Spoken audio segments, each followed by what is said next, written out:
sensor identifying, blah, blah, blah. As a preamble, Rollo's second book saved my life. Richard Grannon's work on BPD and NPD gave me a frame for reference. Modern Life, John's Masculine Empowerment Network, despite being gay, helped. He didn't. Yeah, that was. I just added that. Helped me power through. I try to follow Ryan Stone's advice about frame, very good, and playing the game. But in the end, honestly, Rollo is correct when he says that women want to play the game, not be told that they're playing the game. I don't play the game.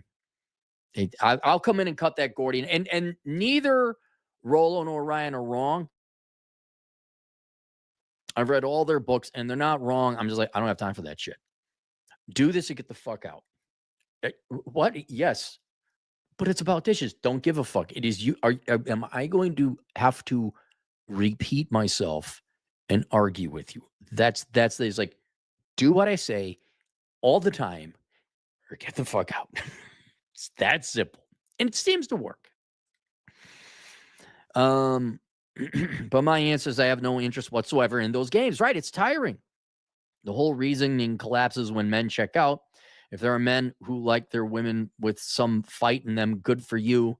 I find these women burdensome and boring at the same time. Hence, I'm almost aligned with your specific vintage point. We're not wrong.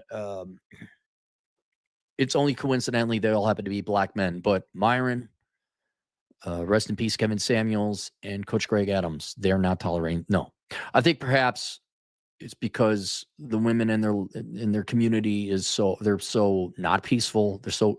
Greg Adams has a great word, combative. No. But and I think once guys get to the point, like, why are you painful? I guess at the end of the day, the question is, why are you painful? If you love me and it's supposed to be an enjoyable relationship, why are you painful? Last night, girlfriend just made me tea without asking. That was wonderful. And then I look back at all the other guys, like, what? At the time, I woke up and, like, once the pain started happening, I'm like, no, we're not doing this anymore. But at times, I was confused. Like, well, maybe I did something wrong. No. Why are you painful? And why should I tolerate anyone causing me pain in my life? Not constructive pain, like, hey, we gotta work on the car or something. Why the games? No. And the biggest lie, I think, which is maybe where I would disagree with Rollo and Ryan, is, that's just the way they are. No, I don't. I bet you're going to straighten up and fly right if the cops are around.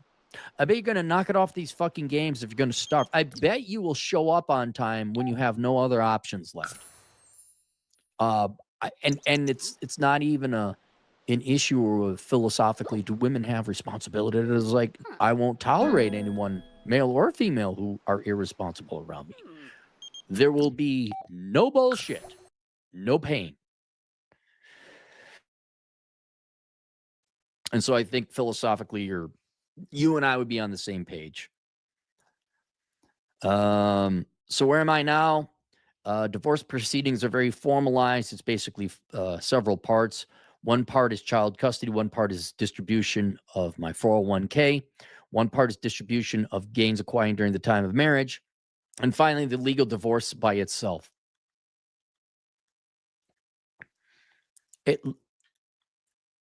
Let me use this point in time now for all you young men out there. I don't care what the adults say. I don't care what your parents say. I don't care what your God or your Bible or your Torah or your Quran says. Okay? Does this sound acceptable? Do you want to go through this? I don't. You don't have to. Just don't get married. Not in a country where you got to go through this shit. No. You're not insane. Everyone is one of those things. All of you are wrong. I am right. And I got regular traditional pressure. Well, you really ought to get married. Blah, blah, blah, blah. Let me tell you something. And not even 50, mid 40s, that shit started to end. When everyone was getting divorced and they realized, oh, they're not married and this woman is still in shape and fucks him regular and she cooks for him. She's really nice. Huh. I think we're at a very large epiphany right now where all the guys are, yeah, fuck marriage. No, fuck you. So this will be another example. Legally, these steps can be undertaken temporarily, independent from one another. I separated from my wife, let's just call her Anonymous, several years ago. I was in the process of expanding my business. Main reasons I wanted to be financially independent, which is happening right now. Second reason was Anonymous did overspend, and my accountant advised a tax break trick by earmarking spending as future investment, which basically meant I had to expand or go broke. Or you don't get married. Um, My ex is a cerebral narcissist playing the damsel in distress game while dishing it out, focusing on me. Whatever I did or did not do, she managed to spin it in such that I was portrayed as the worst person walking the earth. Since I was and basically am working 70 hours a week, she worked part time. She had half the day off to be on the phone and contact every person that held some type of tactical value for her to smear me. You don't have to get married. If you were to write a book with a character like this, you would basically have a mix of Christian Grey and Jeffrey Dahmer, including the gay parts. Really, it was as coherent a narrative as it was overwhelming. Still, nothing of it was true. I'm still not gay, sadly, and also sadly, never had sex with any of my assistants. When I left, the immediate reason was that I felt I was literally on the verge of a heart attack. I was functionally homeless. Every day, my commute to work was filled with barrage of hundreds of text messages that abated when her work started from a certain time to a certain time. And after she took her nap, started up again. You're her punching bag. Why don't you just turn it off? These messages were filled to the brim with maximum emotional manipulation. Last year, when I was separated, on my birthday, I got to witness how this worked practically. On my birthday, she threatened ending herself, not the first time. Guys, it's never real. They're doing it for attention. They're the most despicable people. You walk down the street, not across. They're the most despicable people that fake those threats. You walk away.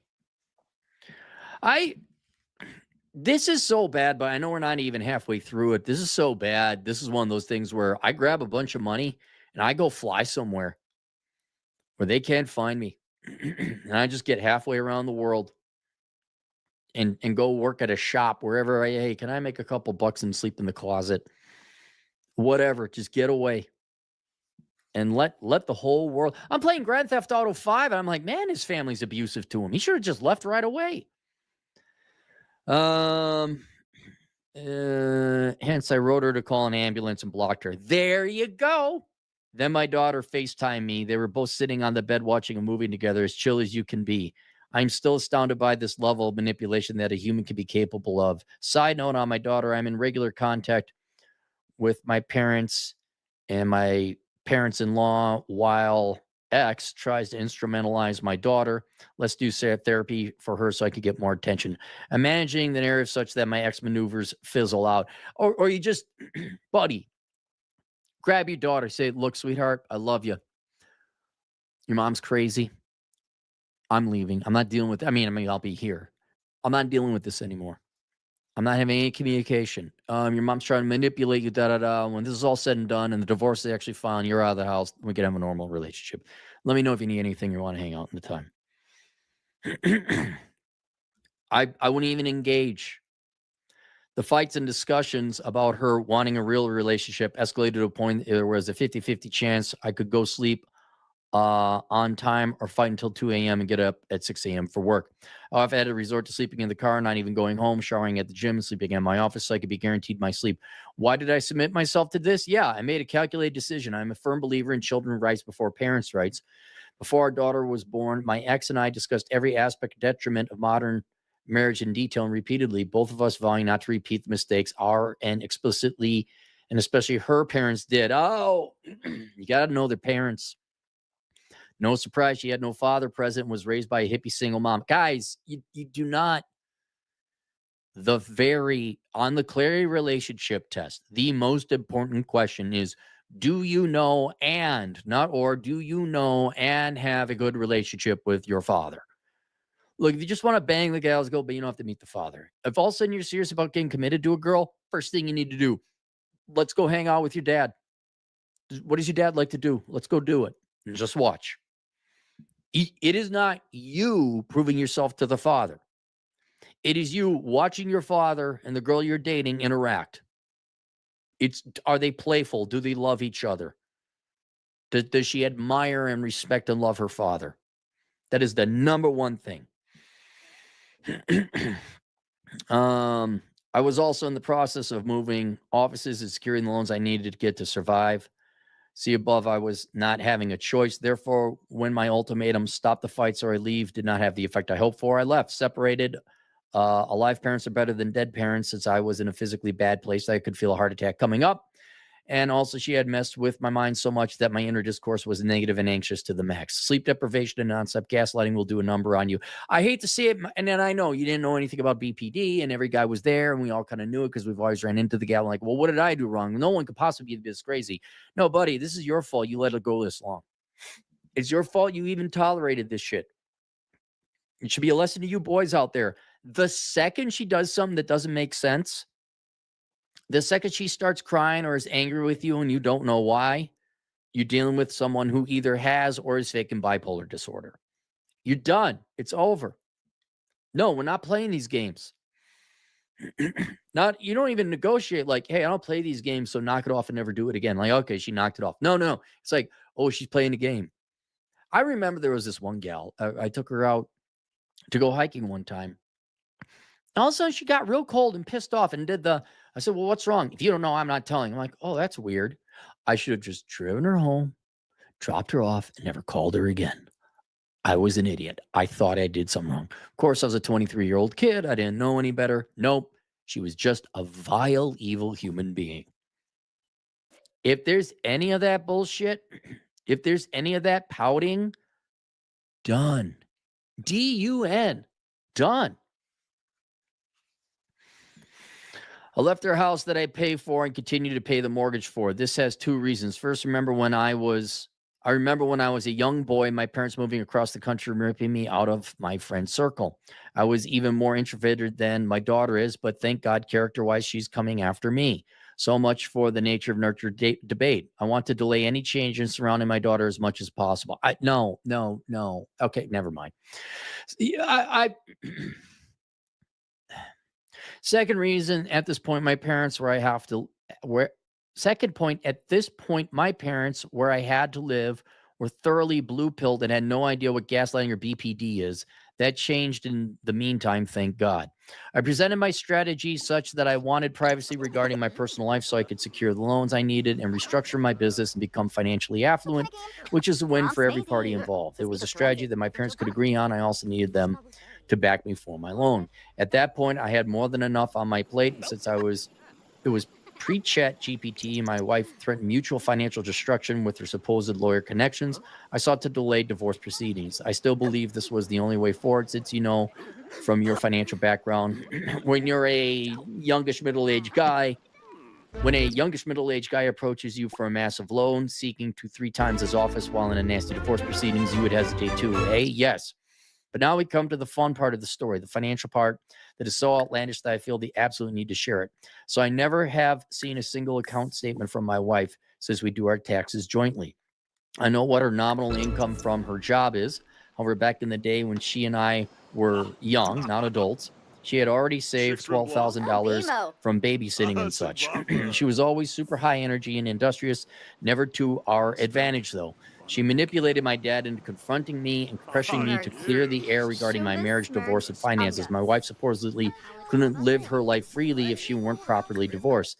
I had to explain to him that it's 2022, not 1950, and she could basically do and fuck and see whoever she wants. Then she had him talk to me about her finances. She felt so threatened by my financial struggles that she wants a clean break so she doesn't have to worry anymore. The amount of female solipsism and blue pill delusion that avalanched on me was breathtaking. I was and still am a person of compromise. There's your first problem. So I executed the following action plan. I had a banker friend of mine forward the contract of a financial advisor, a woman who was supposed to help my wife budget so we could do the groundwork and then proceed to a pre-divorce prenup agreement. Gentlemen, look at all this fucking work he has to do babysitting a fucking child.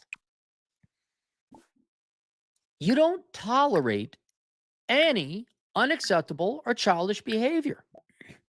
For the love of God, do not help them. Then they just become children and expect you to do all this shit. Stop it. Stop it. It is a law. You must be a feminist. You must treat them as equals. You must force them to support themselves. And then I got groceries, and then I rubbed their feet, and then I went and I did this, and then I went and did that. No, I mean, you're learning your lesson now.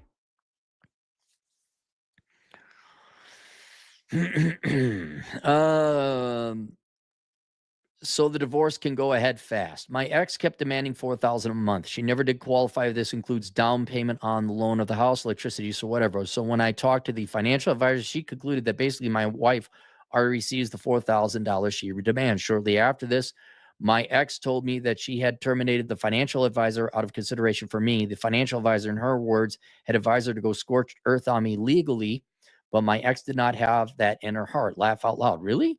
At this point, I'm aware that this was a gaslighting tactic. Oh, that was intended to frighten me. So about 9 months, or for $300 a month, you could get yourself a cute little hewer out in the Philippines. I'm just saying, guys. I'm just saying.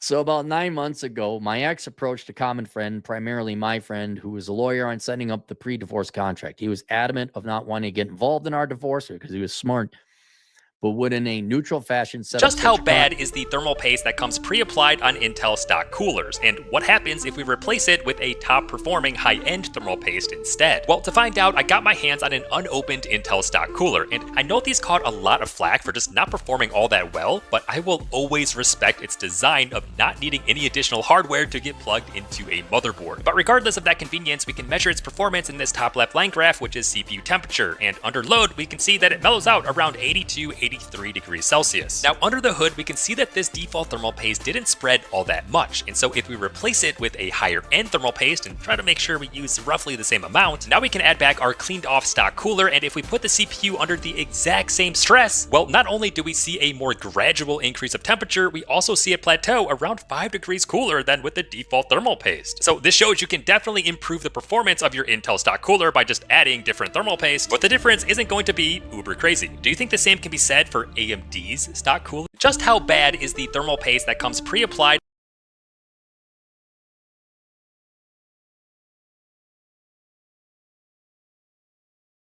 What are some things you should not do in a manual transmission? When you come to a stop in traffic, avoid holding the clutch too long. When you press the clutch, the throwout bearing is pushing against the diaphragm spring. The throwout bearing is meant to be used for short durations during gear shifts, and it's not made to have constant load on it for too long. When it gets bad, it can get noisy, and replacing it is very expensive. Instead, just shift back to neutral and get in gear when you need to move. Next, do not ride the clutch. Leaving your foot on the clutch can be a bad habit. It could cause the clutch not to properly engage and cause wear. Next, avoid using the shifter as an armrest. This can damage the selector forks as it rubs against the shift collars, and in worst cases you can lose certain gears over time. But that is if you're putting a lot of weight onto it, as the shifter itself could have a bit of play before harming anything. But it's still better to avoid this habit. Besides, you want to have both hands on the steering wheel to have more control anyways. Next, you don't want to lug the engine. This is when you accelerate hard in a high gear in low RPMs. Because you're making your engine work a lot harder, it could produce more heat and can damage your engine. Next, do not clutch control to remain stationary on a hill. You're constantly slipping your clutch and putting excessive heat and wear on it. If you're worried you're going to roll back and you're still learning how to clutch control, you can pull your handbrakes, shift to first, and then slowly release the handbrake as you clutch control your way up. And if you learn something, why not follow? What are some things you should not do in a manual transmission?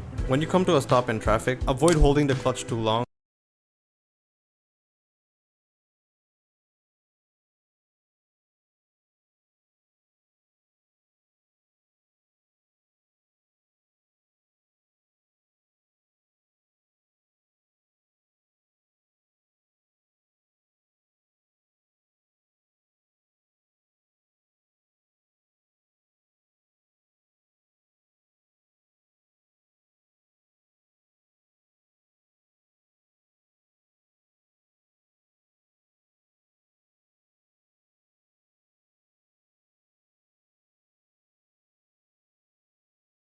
contract. In an email, he informed me that my ex had phoned him telling him that I had instructed her to do so. Not true. I'm putting down the terms of the agreement. $4,000 a month for her for ad infinitum. Always about the money. Laziness explains everything, guys. Nobody wants to work.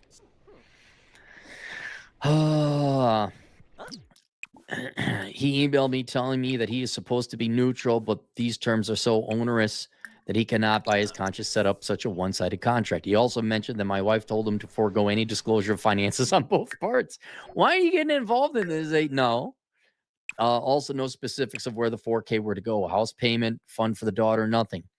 This year has been a difficult year where I had to weather the storm of outstanding invoices to keep my business afloat. I prevailed. So once I was in such a position that I was sure I could take on the next storm, formalizing divorce, I did so, telling my ex herself tellingly my ex herself never started divorce proceedings. Now, it's 2 weeks ago, after entering for divorce, I received a communique by her lawyer requiring me to disclose my financial situation. At the same time, she wrote me that she has no idea why I started the whole process. Remember how she had my father pressure me to clear the air? Well, she contacted the divorce lawyer too. I did not mention yet that I have hundreds of text messages to that effect and also containing threats of financial legal warfare. So I told her verbally and via text that I was only following her repeated wishes of cleaning the air, formalizing everything, providing clarity regarding financial situations. You're not talking to her anymore. You're talking to the court. Save all the information, show all of this. You're performing for the court now. It's going to go in one ear, out the other. Fun part, I only get evasion from her on this. She even stressed how she was not even interested in combing through my financials, conveniently leaving out her financials, and the fact that the only request her lawyer formulated was for exactly this, financial disclosure. Oh, so you think she's hiding a lot of money? It could be true. She also mentioned that my lawyer was supposed to have told her that he thinks I'm deluded. But he is only doing his work against stare tactic to make me disbelieve my own senses. I wouldn't listen to a word she says. Obviously, what did the lawyer say? Have the lawyer tell you himself or herself. In summary, she had the world believing I was a narcissistic abuse cheater, part-time gay. There's $10 still is 10. three 20 other bucks. corners Sir, for get the with water to inflation. go down. How do you think I afforded this awesome Snoopy shirt? Who left her and our own daughter with nothing, her only wanting for security, nothing else. And 3 years ago, having gaslit my whole social circle into believing her. All the while, she did her best to never allow any transparency on her part, especially on finances. So I basically lived in a glass house since I had to provide monthly accounting to bank for all my expenses. She fired the financial advisor once it became apparent she couldn't use her against me. She asked, why don't you hire the financial advisor? She asked our lawyer friend to set up an outlandish agreement where the only stipulation would be she gets $4,000 a month without qualifiers, what that money would be used for. Then once I initiated the official proceedings, she tries to gaslight me, telling me she has no interest in my financials while all glossing over her own. I'm looking forward to seeing her financial disclosures. In the event that she has money, I may even be entitled to get some of hers. All her life, she was adamant of not understanding the financial and formal things because she was lazy. She could never budget, never help me, and so forth and so on. This makes it so much more telling that she systematically wants to prevent disclosure to be continued. Well, I am happy. You handle you, man. You're in the thick of it. You do it how you want. I would use this as an example, well, which is why all real marriage court cases that we do here on the show, it's to show the rest of you out there, people who have not gotten married yet, for those of you who are divorced and perhaps forgot what it was like. Gentlemen, this is not. It really isn't. Hey, are we going to have a drink? Right? Are we going to have a cigarette? This is, are we going to do heroin? Heroin is incredibly addictive. Fentanyl. It is going to fuck your life up. That's the risk. I mean, I guess alcohol and cigarettes can be addictive too. But listen, we're going to get a chocolate ice cream.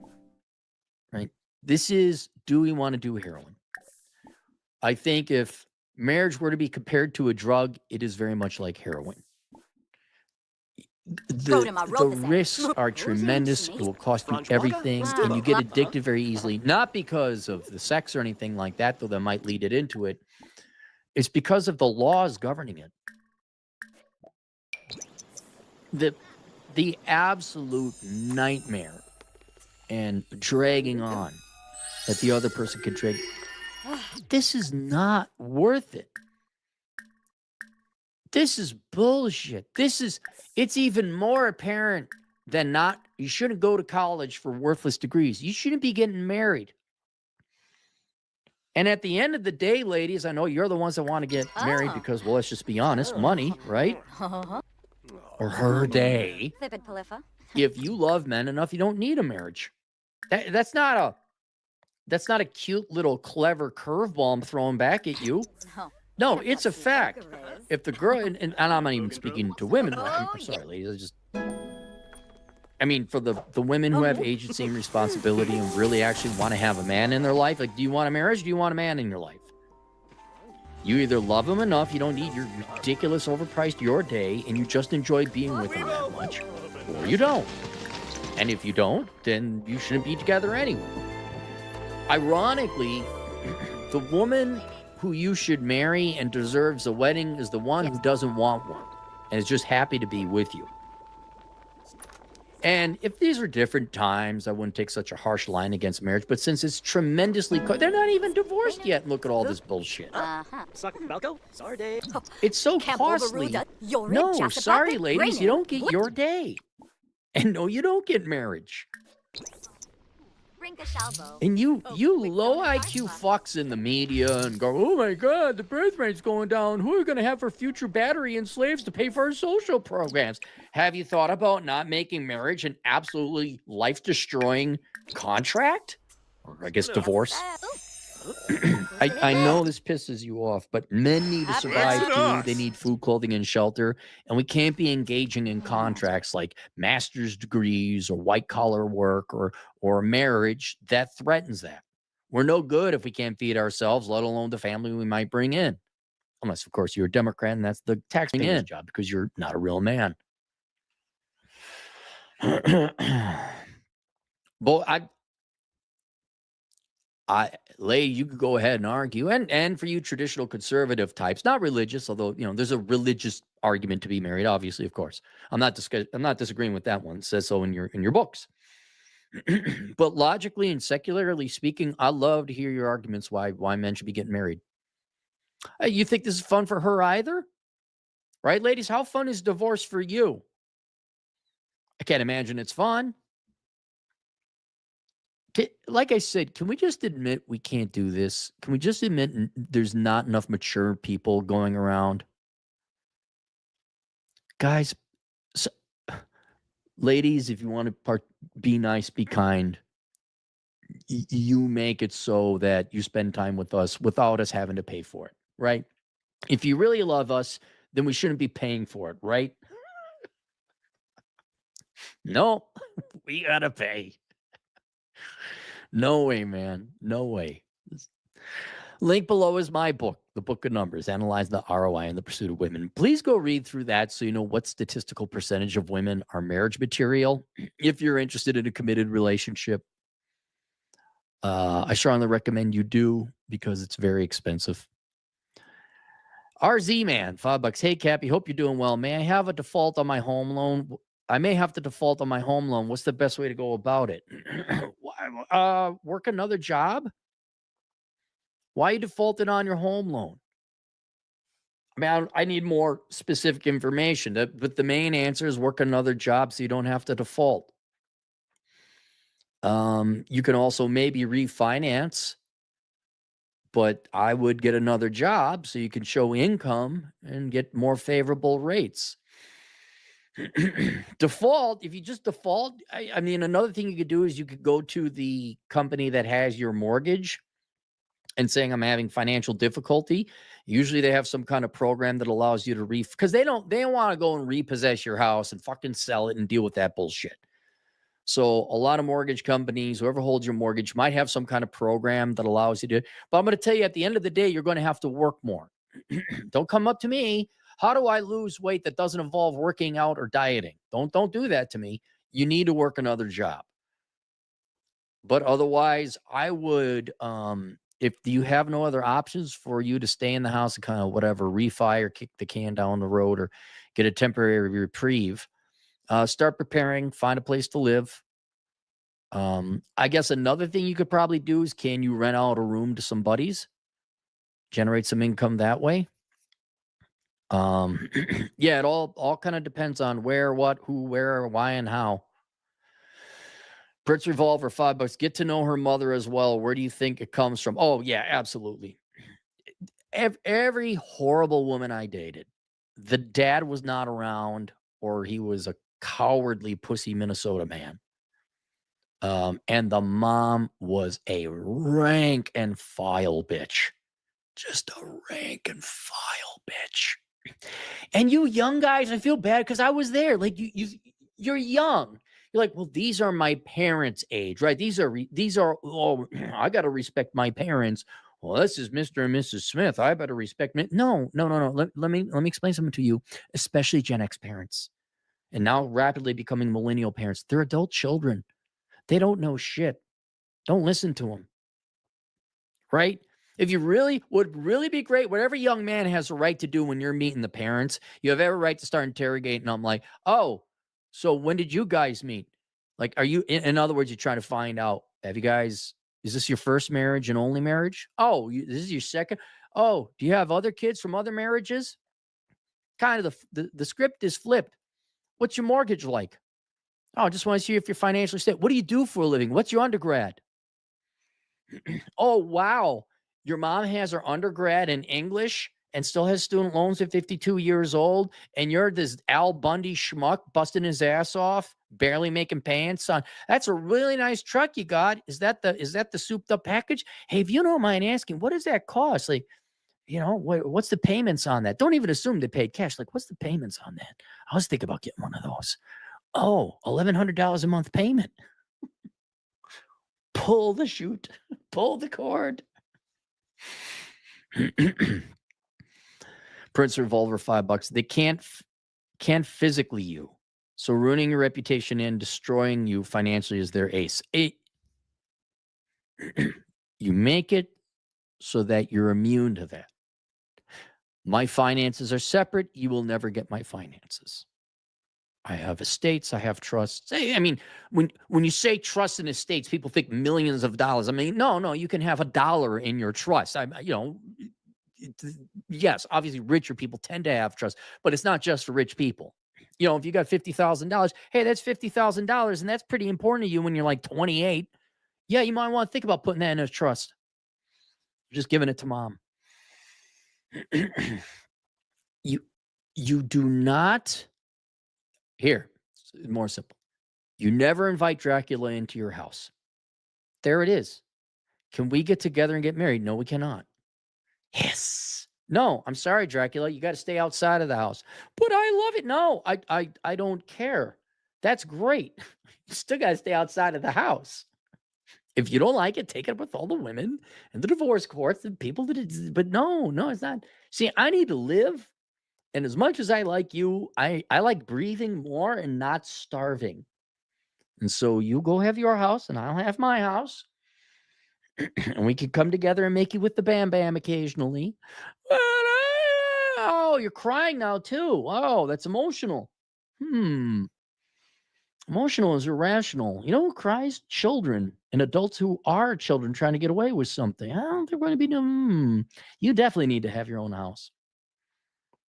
All right, that's it. The Book of Numbers, analyzing the ROI in the pursuit of women. Please read it below before you get married. I'll see you guys later. Toodles.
Hello again, friends! Guess who? Oh no, that's not my intro, that's Woody Woodpecker's, but we are here to peck through wrestling history. The great Brian Last here, you there. And of course, we are joined by the leader of the cult of Cornette, Mr. Jim Cornette. That's right, Brian, and you're my favorite peckerwood, or woodpecker, whichever the case may be. And we are going to pick a peck of pro wrestling. Don't start laughing. We're gonna pick a peck of pro wrestling programs here, and then, in my extremely mentally, fascinatingly cognizant way, I'm going to Uri Geller. That's my mentalist. I'm going to divine the dates and the places and all the details and things and such of these programs. The people know, the people love the game. That's why we play it. And here's a bunch of them. That's right. Let's get to it now. Guess the Program, Volume 3. The omnibus begins right now.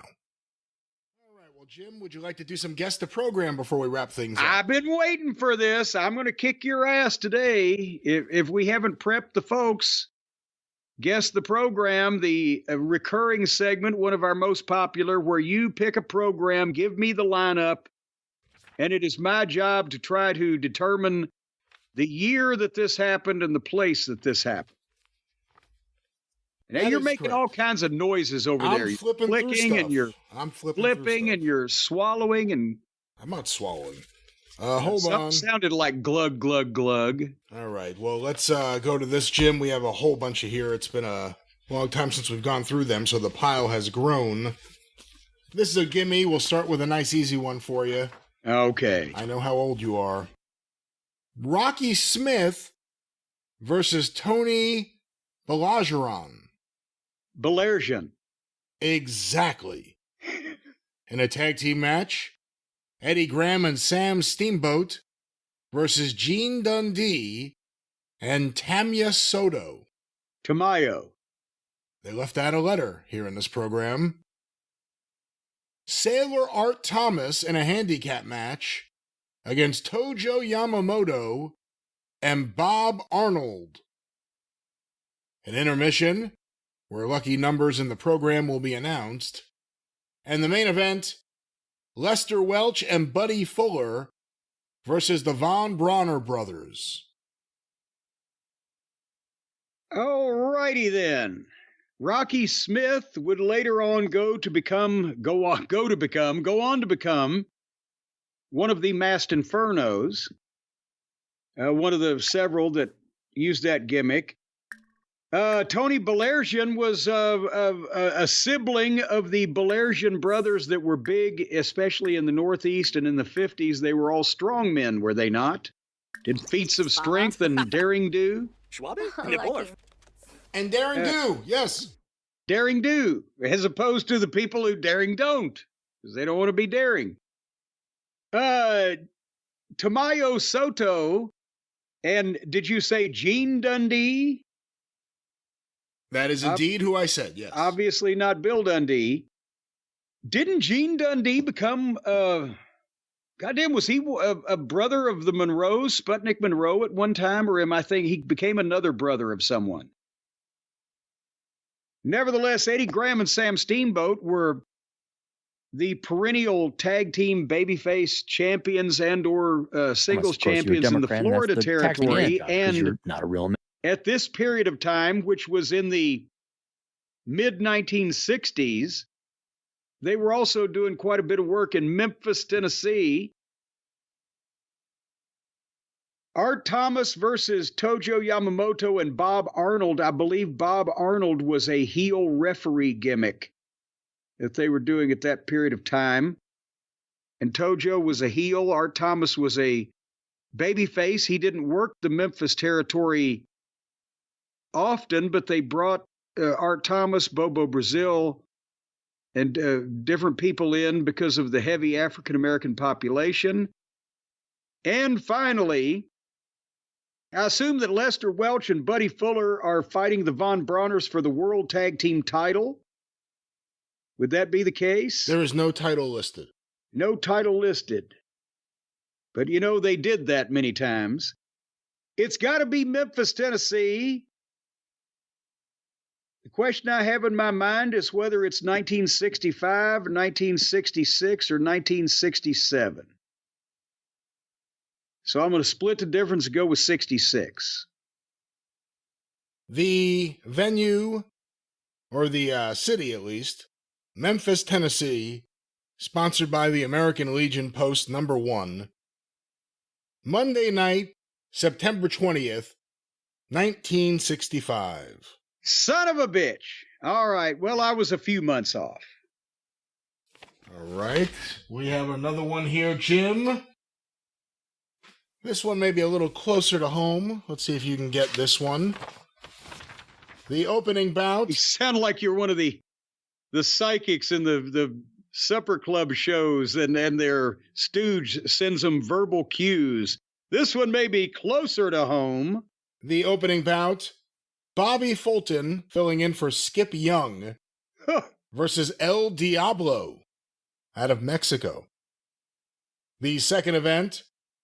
Noted dirtbag and pervert Buck Rock and Roll Zumhoff, Good Lord. Hawaii, versus the Missing Link from 3 question marks. The third event, a Texas death match, Kerry, special referee. That's what it says, just Kerry, not Kerry Von Erich, Kerry. There was a famous match, I used to joke about it with Scott Cornish, where Mark Lawrence announced the winner of the match, Kevin. It doesn't really work, but Texas Deathmatch, Kerry, special referee, falls don't count. 30-second rest period after fall. If someone can't answer, a 10 count after rest. End of match. Terry Gordy from Atlanta versus Killer Khan from Mongolia. The fourth event, a special challenge bout. Mike Von Erich versus Gino Hernandez. The fifth bout, Kerry Von Erich and the Iceman King Parsons versus Jake the Snake Roberts and Kelly Kaniski. The sixth event, the Battle of Women. The Battle of Women. Battle of Women. Sunshine in Corner, Stella Mae French from Florida versus Andrea the Lady Giant, Nicola Roberts, Lubbock. The seventh event, the American Tag Team titles. The champs, the Fantastics, Tommy Rogers, Bobby Fulton, it says Tommy Roberts. Tommy Roberts and Bobby Fulton from the City of Angels, Chillicothe, Ohio, versus the PYTs, Norvell Austin and Coco Ware, Memphis. The eighth event, Jesus Christ. a special revenge challenge match. Chick Donovan, Santa Monica, versus Santa Monica. General Akbar, Egypt. And Well, he's closer to being from Egypt than Chick is from Santa Monica. now that was a special revenge challenge. The main event, an ultimate revenge match. Kevin Von Erich versus Chris Adams. Okay, I narrowed it down with the Fantastics and the PYTs. I'm going to lean toward 1984.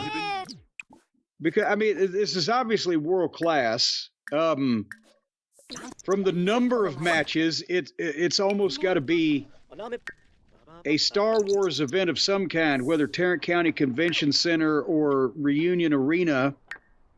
At first, I was leaning toward 1983 because some of the names on there, but some of those guys were, there for several years, with the Fantastics being on the card and the PYTs especially. Norvell and Coco started that gimmick in Memphis, and then they came down and did some shots in Louisiana when the rock and roll had gone back to Tennessee, working with us as babyfaces in 1984. And the Fantastics got there around about that time.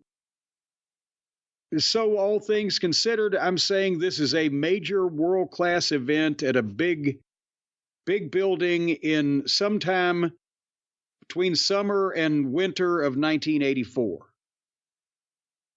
Jim, this is the second annual Turkey Day Spectacular at Reunion Arena, November 22nd, 1984.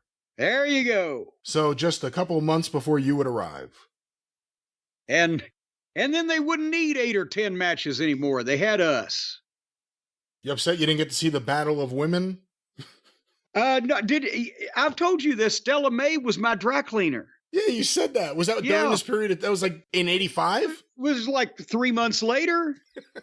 Well, I moved there in January of 85, and I get the apartment, and I go down to the dry cleaners, and she said, "Oh, I know you." I said, "Oh, and what was her name? She used to work for Moolah years ago. It was She always reminded me of that woman in Bad News Bears who like worked at the Little League. Like she was always around the Little League game. I don't know exactly what her role was. That's what she always reminded me of. But she had been a woman wrestler in the old days and then moved to Dallas and ran into somebody, and they said, "Hey, this would be a great fucking deal." But yeah, she was working the counter at the dry cleaners. All right, we have another one here, Jim. This one, the first event, 1 fall, 20-minute time limit. Bronco Lubitsch Oh boy. versus Jack Allen, 229 out of Milwaukee. A special event, 1 fall, 30-minute time limit. Ilio DiPaolo, spelled E-L-I-O, versus Earl McCready. Jesus Christ. Joe Tiger Tommaso versus Tex McKenzie. The semi windup, 1 fall, 45-minute time limit. Tiny Mills versus Sugi Hayamaka. And the main event, 1 fall, 1 hour time limit. Al Mr. Murder Mills versus Ken Kenneth. Wow. Okay.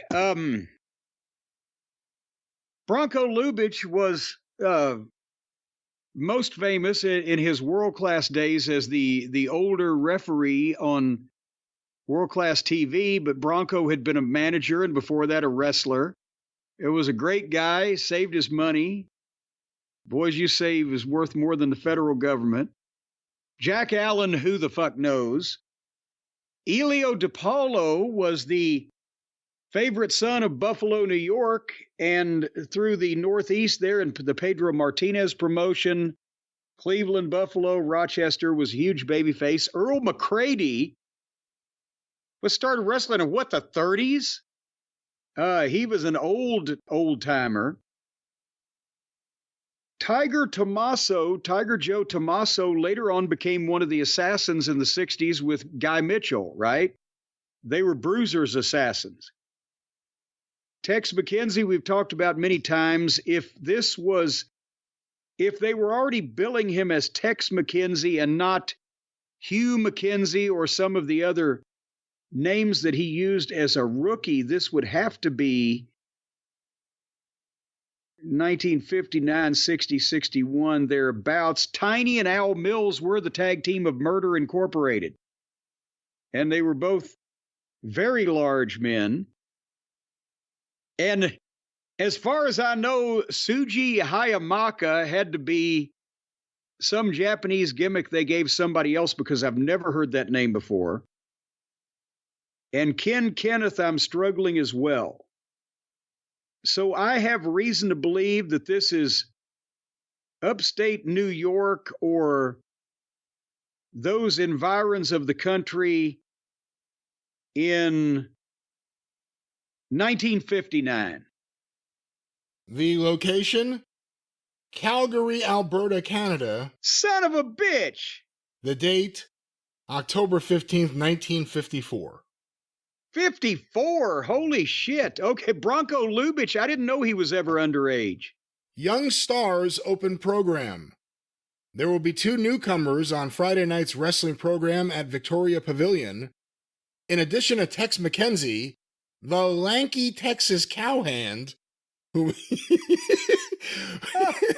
meets Tiger Tommaso, Montreal will send young Bronco Lubich into the ring against Jack Allen of Milwaukee. Lubich, Montreal, by the way. Bronco's like fucking Czechoslovakian or Lithuanian or something, isn't he? and by the way, it's spelled Lubich, Lubitch. Oh my God. Lubich, at 220 pounds, is rated as an up-and-coming youngster, the same as Allen, who made his first appearance last week. They meet for one fall in 20 minutes, and although the bout is a curtain raiser at 8:30 p.m., it is an important one, for the two young hopefuls will have their sights set on better spots in the future. So wow, Tex McKenzie and Bronco started out around the same time and were working the territory together. All right, but I completely fucked that up. I was the wrong side of the fucking continent and 5 years off. All right, here's another one. This one may be, I got two from this venue. I got to pick one. I'll pick this one. All right. Torrid All-Star Thrillerama, bouts. The opening bout, one fall, 20 minutes. Pancho Pico Oh, good Lord. versus Gypsy Biviano. One fall, 20 minutes. Rick Valenzuela versus Mr. Yamamoto.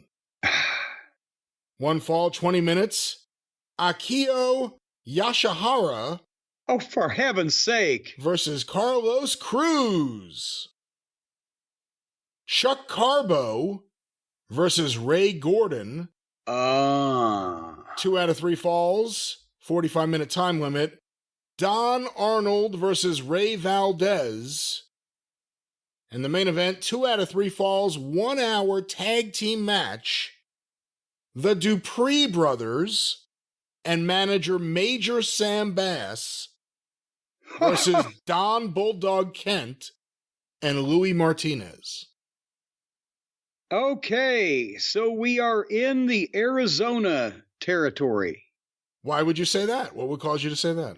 I said, well, because I briefly remember seeing the name Pancho Pico. I don't have any idea who Gypsy Zabadai is, or Valenzuela, or Mr. Yamamoto. I don't think that was Tojo, or Carlos Cruz, or whatever. But when you got to Chuck Carbo was one of the longtime baby faces in the old-time Phoenix territory. Was Ray Gordon Guillotine Gordon at one point? You may be right, but there was no picture, obviously, here. Actually, Ray Gordon judged the Hercules of the wrestling world in the July issue of Red Hot Magazine Wrestling Review. See photos and big-time ranking. Well, Don Arnold was also an Arizona name. There's just a little corner with a little photo of his face, and it says Pancho Pico is one of the most exciting wrestlers in the U.S.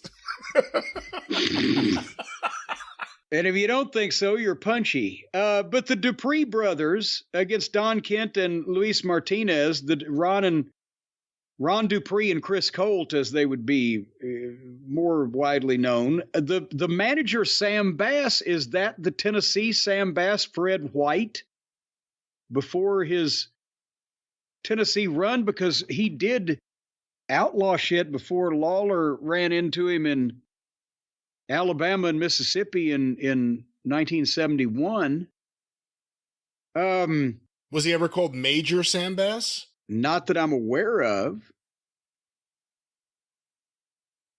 But I have to say this is the Phoenix territory, and this would be what, 1968, 69, somewhere in that area. The venue, Madison Square Garden, Phoenix, Arizona, Friday, June 16th, 1967. Boom! And also, Well, there you go. there's a big $25 cash win-win-win contest tonight. Winning ticket must match color. Official program of the wrestling matches. Then it says, this is bizarre, you buy a program, not a chance.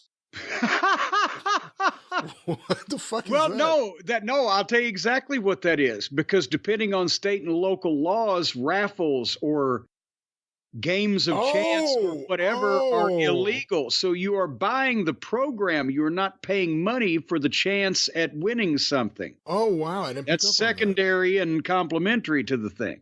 Please notice state laws prohibit the throwing of things into the ring. Your cooperation is solicited.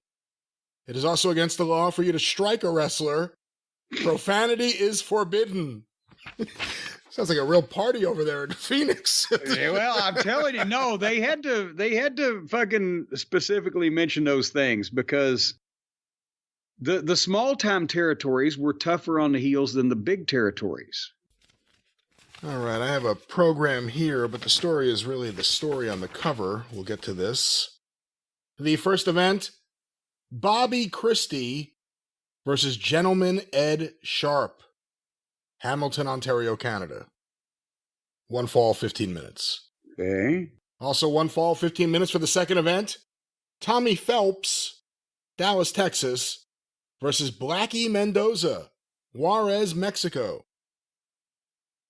The third event, 6-man tag team match, Nick Roberts, Tampa, Florida, Joe Hamilton, St. Louis, Missouri, and Bobby Christie, Woodland Hills, California, versus Dr. X O'Toole, Phoenix, Arizona. Boy, that's the Irish masked fucking assassin, Dr. X O'Toole. We'll see what more we can find out about him in a moment. Ed Sharp, Hamilton, Ontario, and Tough Tony Morelli, Brooklyn, New York. The first main event for the International Heavyweight Championship, the champion Sonny Myers, St. Louis, Missouri, versus the challenger Pancho Lopez out of Mexico City. 1 hour time limit, 2 out of 3 falls. The second main event, North American Championship, the champion Iron Mike DiBiase, Omaha, Nebraska, versus Anton Ripper Leone, Oh, Oyster Bay, Long Island, New York. I added the Long Island. Oyster Bay, New York. 2 out of 3 falls, 1 hour time limit. well, goddamn. Now I think at first when I heard the Sharp brothers, Ed Sharp, Mike Sharp, Ben Sharp, I said, was it maybe up the Northeast? Then Tommy Phelps became someone, I think, and I can't remember who. Then I hear Nick Roberts. Go ahead. No, maybe I'm wrong. I was going to say, was he one of the wrestlers that became a preacher? Or am I thinking of someone else? No, that's not who I'm thinking of. Okay. Nick Roberts would be most noted as being Nicola Roberts' father and a Texas mainstay wrestler and promoter, but that doesn't guarantee we're in Texas because there's Joe Hamilton, who was all over the place early in his career. I was right because I have this in my collection. The record, that was what I was trying to say. The wrestling record, I Wrestled with God, before he was the Nature Boy Tommy Phelps, after Evangelist Tommy Phelps. Okay. All right. I was thinking of the Gorgeous George ripoff guy. Oh, that's another guy that George became a preacher. Brandt. Yeah, he became a preacher too, right? Yeah. And then when he died, people say, "Oh, the original Gorgeous George has died," and his whole thing was built on a lie, not just the evangelism, but also the wrestling. I don't know who the fuck Dr. X O'Toole is. Sonny Myers was a Central States mainstay, but he at the same time wrestled early in his career all over the place. But then we go to Mike DiBiase, who was well known in Texas again, Ripper Leone, who later on would become an outlaw promoter in California, but at this time he was a wrestler. For Joe Hamilton to be on the card, it's got to be early 60s because he main evented as an 18-year-old in Madison Square Garden with his brother Larry in 1959.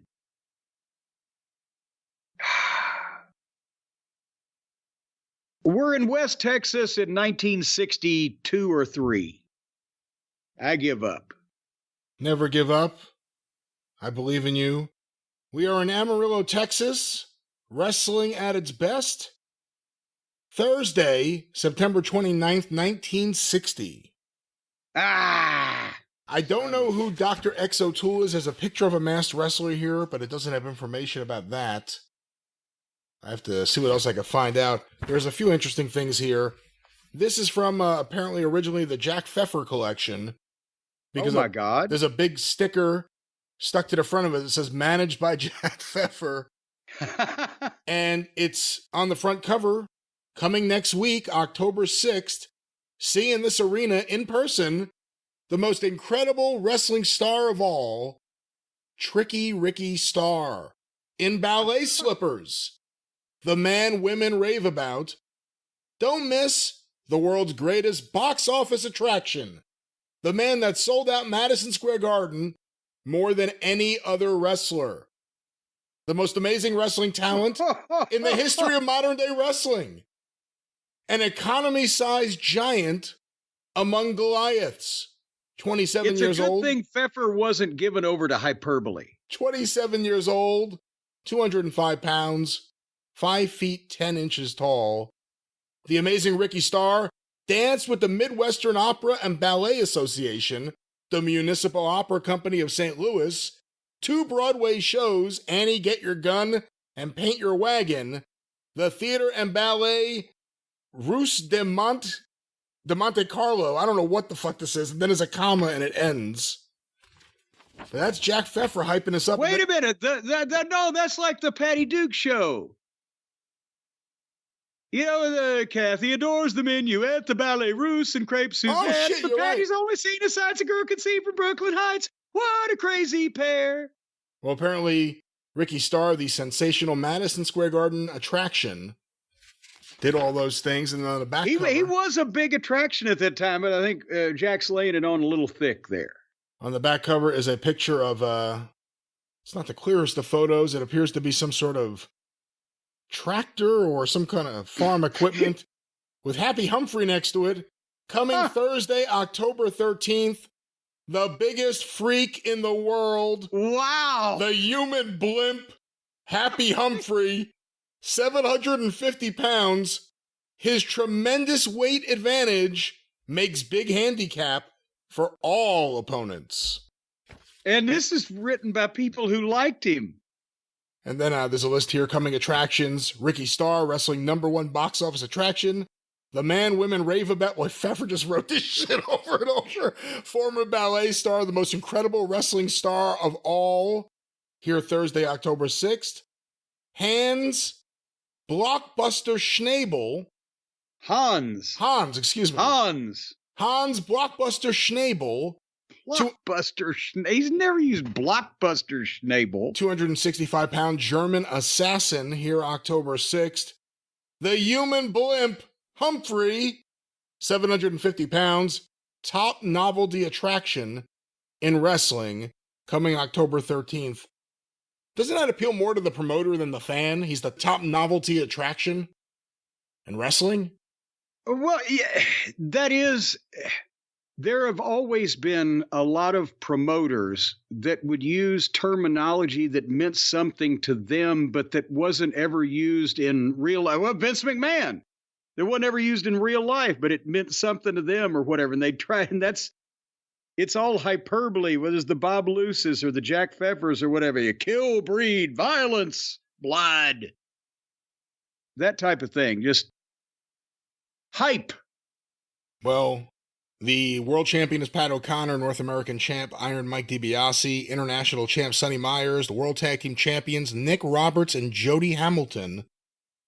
Attention wrestling fans, our wrestling promoter, Doc Sarpolis, after serious consideration, has decided to disregard the National Wrestling Alliance advisory ruling that all future main events be one-fall matches. He is instead going back to his old policy of long-standing. Therefore, all main events will continue being the best 2 out of 3 falls with 1 hour time limit or to a finish. What's that about, baby facing the promoter to the fans? Well, because especially in... Who didn't want to lose their 2 out of 3 falls matches, isn't that interesting? Well, in a lot of smaller territories, like even in the Tennessee territory or out in West Texas or down in the Gulf Coast, cards in the 60s, early 70s were 3 matches, and every match would be 2 out of 3 falls, so you'd get the full length show, right? But it's saying you didn't have to pay any more wrestlers; they just wrestled longer.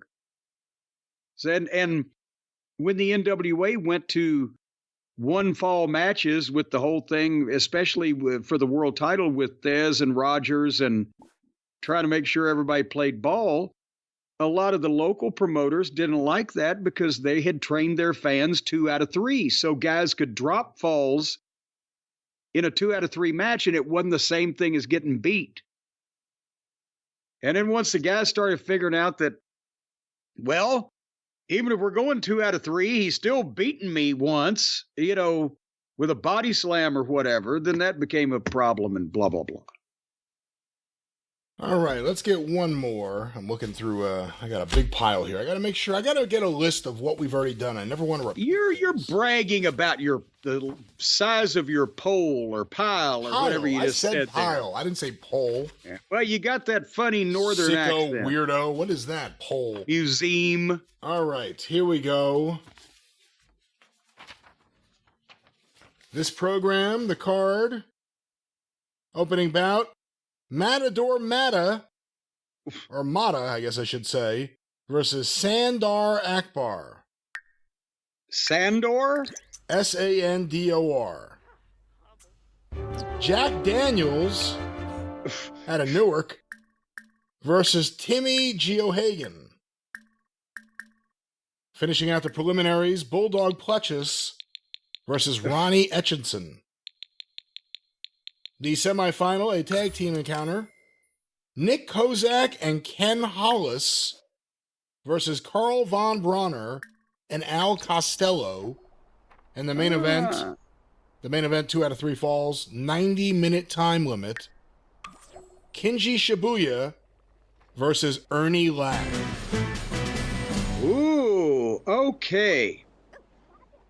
Sandor Akbar would probably be Skandor Akbar, but it would be that is not his regular territory. And since he's in a preliminary, that was when he was wrestling and not when he was a manager. And he was a bigger card as a manager than as a wrestler. Don't know who Jack Daniels is, but Ronnie Etchison, Bulldog Danny Pletchus, and Timothy Geohagen indicate that this is early 60s to mid 60s. Carl Von Bronner and Al Costello were the internationals. At a period of time, Carl was not teaming with Kurt, and Costello, that's in between Roy Heffernan and Don Kent as Kangaroo partners.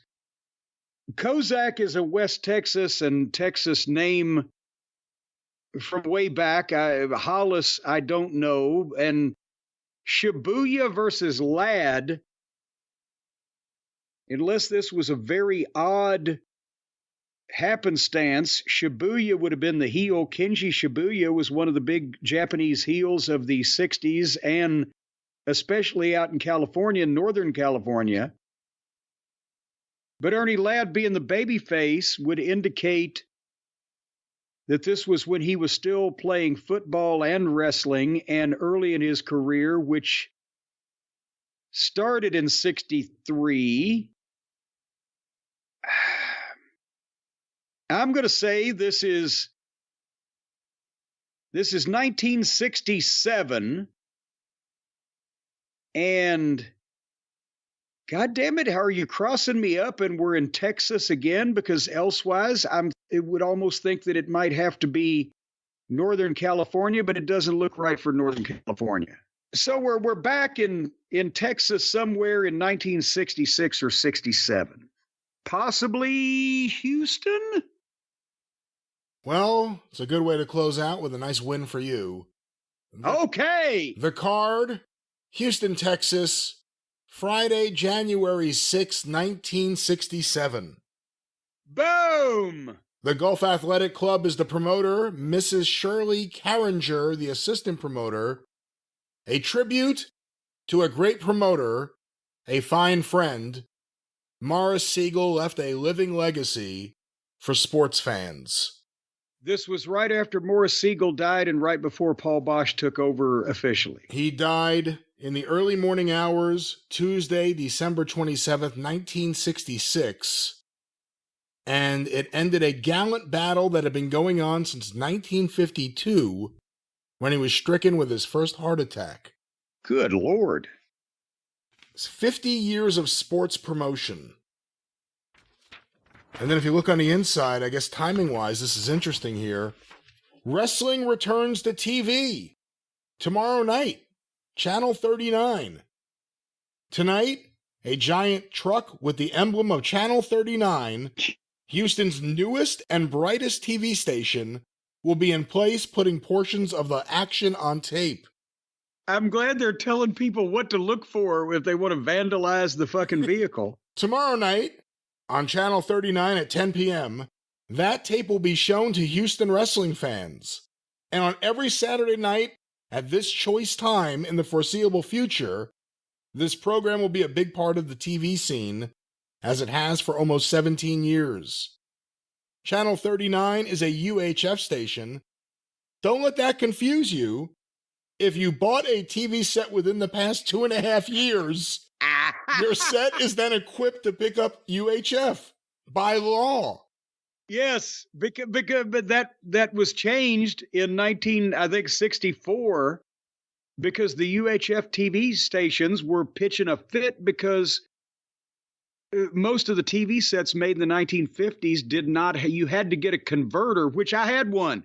We had one here in my mom's old black and white console TV. You had to get a converter to hook it up to get a UHF channel that's not between channel 2 and channel 13 because they were newer on the television front. It may need a slight adjustment in antenna. If so, call a serviceman and he can fix it. Get some aluminum foil and wrap it around your fucking uncle's fist and have him hold his arm in the air. You know you want to see this. Hire a serviceman to come over and fix this right now. If you have an older set, then it is possible to buy a converter that attaches to your present set and will enable you to pick up 39 and any future UHF stations. The cost is in the $20 to $30 range. Your wrestling. And by the way, we talked about inflation earlier. This is 1967. Your converter now would probably cost you about $150 with the rate of inflation from 1967 to get something so you would be able to have channels 13 through 83 on your television, finally. Your wrestling will be telecast in color. Live wrestling will continue to be on Friday nights, but on television, it will be shown every Saturday. Tell your friends! Wrestling is back on TV. What do you know about that? What do you know about Houston losing TV? Well, this all happens through periods of time in the long-running territories where... That's where they lost TV in New York around this period of time. We've talked about it in New York. It was 67 or 68 off the top of my head that they... You know, when you've got a relationship with a station in the market and you've been on it for a while, and then they get a new program director or station manager or something changes, and then you have to go searching. That's, used to be what led to the end of a fucking market, a town for somebody's when they lost television if you couldn't get another station or if it was a significant downgrade. I truthfully haven't heard of Houston losing TV for any significant period of time in their history. Does it say how long there that they had been out? Was it a situation where maybe it was a seasonal thing and they had sports or something?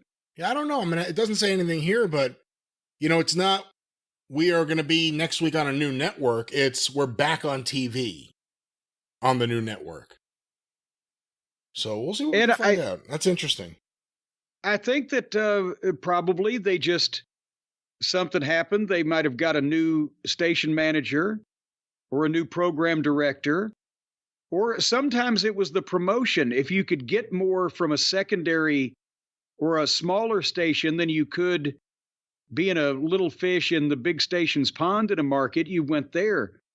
For years, Live Atlanta Wrestling was on Channel 11 in Atlanta, which was a VHF station, and everybody could get it.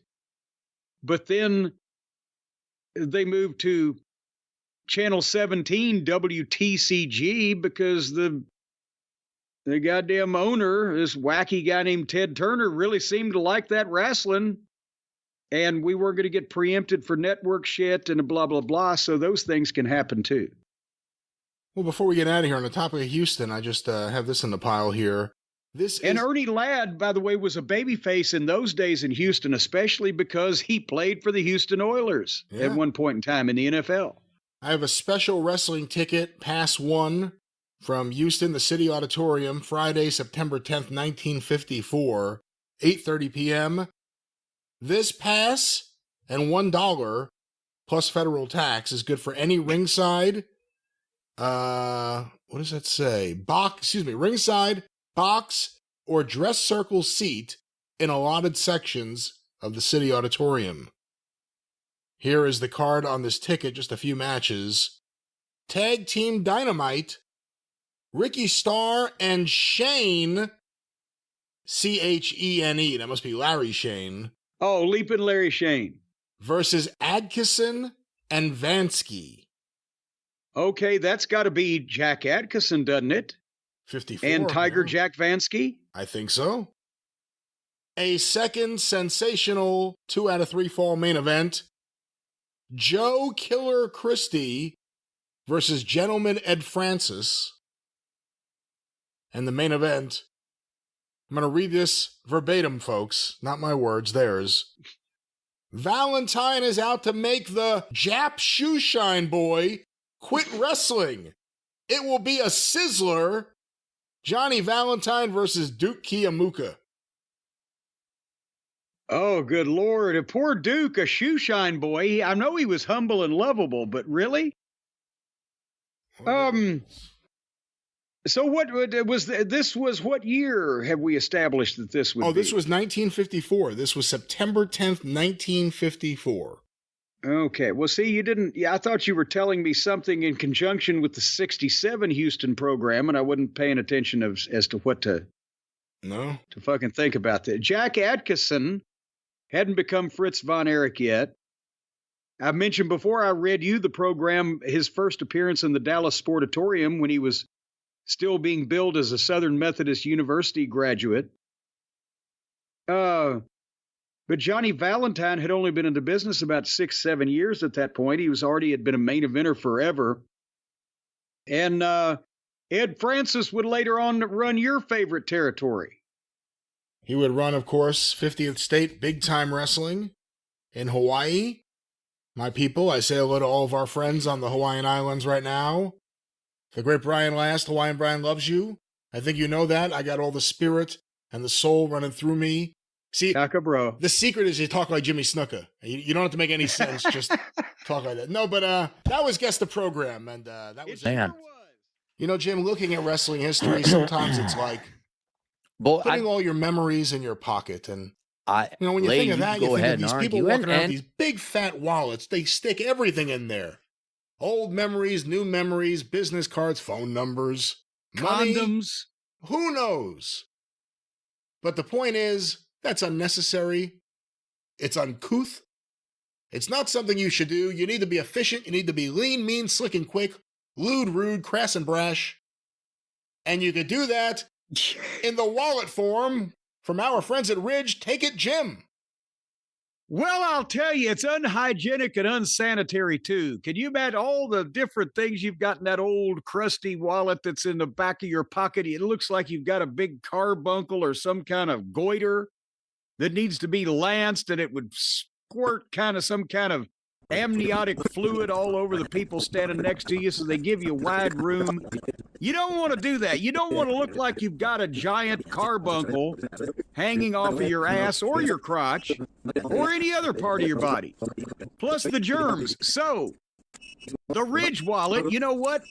They're made with premium materials like aluminum, titanium, and carbon fiber, so not only is it easy to wipe them off and desanitize them and make sure you get all the germs off, but also these wallets are going to live longer than you. For you. Almost guarantee you're going to be.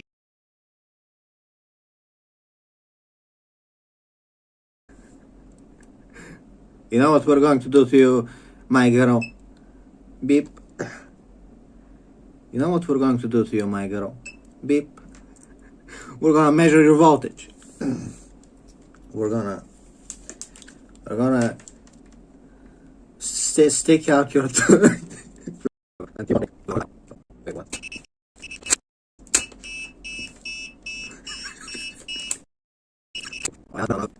We're gonna turn the dial. Wait, what? We're gonna turn the dial. Wait, what? Wait, what? Wait, what?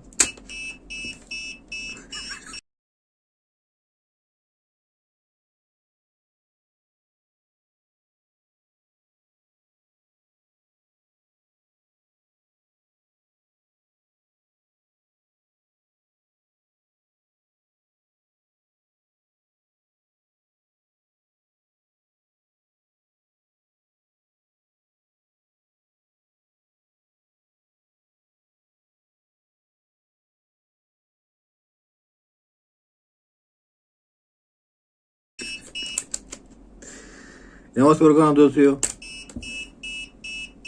That's gonna be you when we're done with you.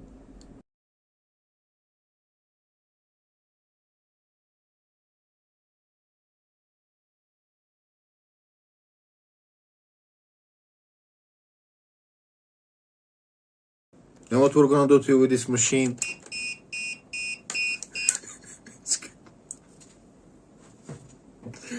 Beep, beep, beep. You know what's gonna happen to you, Ray Ripley? Give me your tongue. We're gonna zap you. Look what it says in here. Danger. That's what's gonna happen when you don't cooperate. Danger, my dear girl. When you don't cooperate with the SS forces. I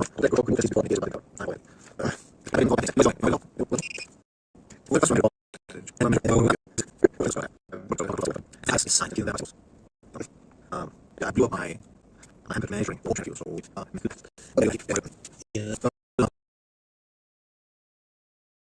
symbols. My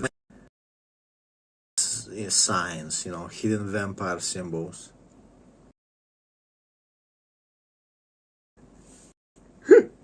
Wait, why is there a square? Like I've never noticed this before, but why is there a square? Where is some kind of a pedophile symbol, like a fucking vampire signs, you know, hidden vampire symbols.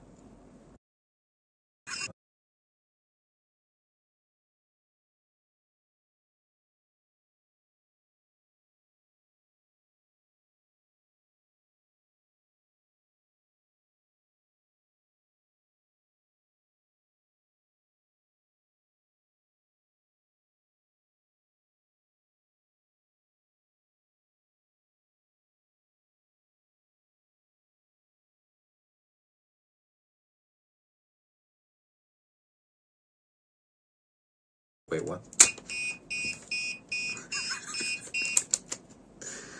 You know what we're gonna do to you? That's gonna be you when we're done with you.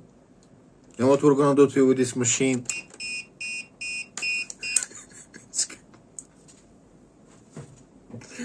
Beep, beep, beep. You know what's gonna happen to you, Ray Ripley? Give me your tongue. We're gonna zap you. Look what it says in here. Danger. That's what's gonna happen when you don't cooperate. Danger, my dear girl. When you don't cooperate with the SS forces. Warning. This is for Eric. This is for you. Warning. To avoid electrical shock, remove test leads before opening case or battery cover. 9-volt battery.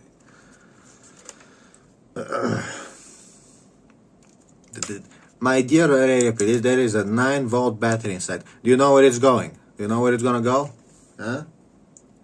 Do you know what we're gonna do to you?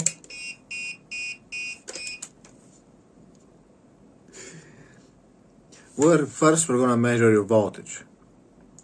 Then we're gonna measure your amperage. And then when we're done with you, we're gonna measure your resistance.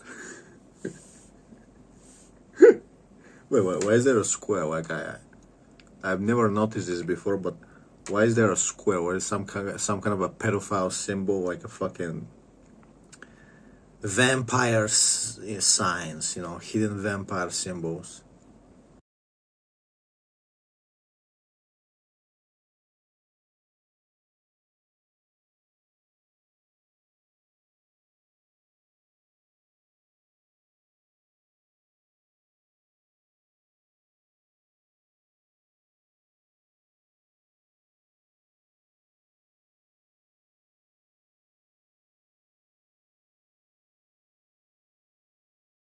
Be dead in the ground with worms eating your carcass, and one of your descendants will still have this wallet. It'll be perfect. There's no The reason. unique, slim, modern design holds up to 12 credit cards plus cash. Yeah. If you've got 12 credit cards, then you're also going to need another one of the features of this wallet.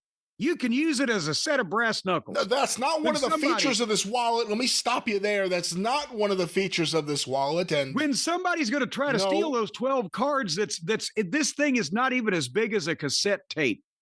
It's durable. It doesn't have sharp corners. And you can use it as a fighting star, like Odd Job and his bowler hat. And it cuts the jugular vein, comes right back to you. And it does not cut the it's not, first of all, it's not a boomerang. How did you add that feature to it? That all of a sudden it comes back to you?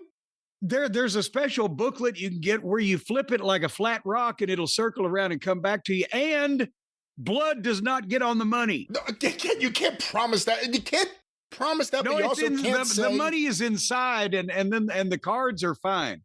Ladies and gentlemen, just wash that outside off, and then they can test it all they want. They won't bust you. I have one. I love it. This is something you can keep in your pocket, whether it's your coat pocket or your pants pocket.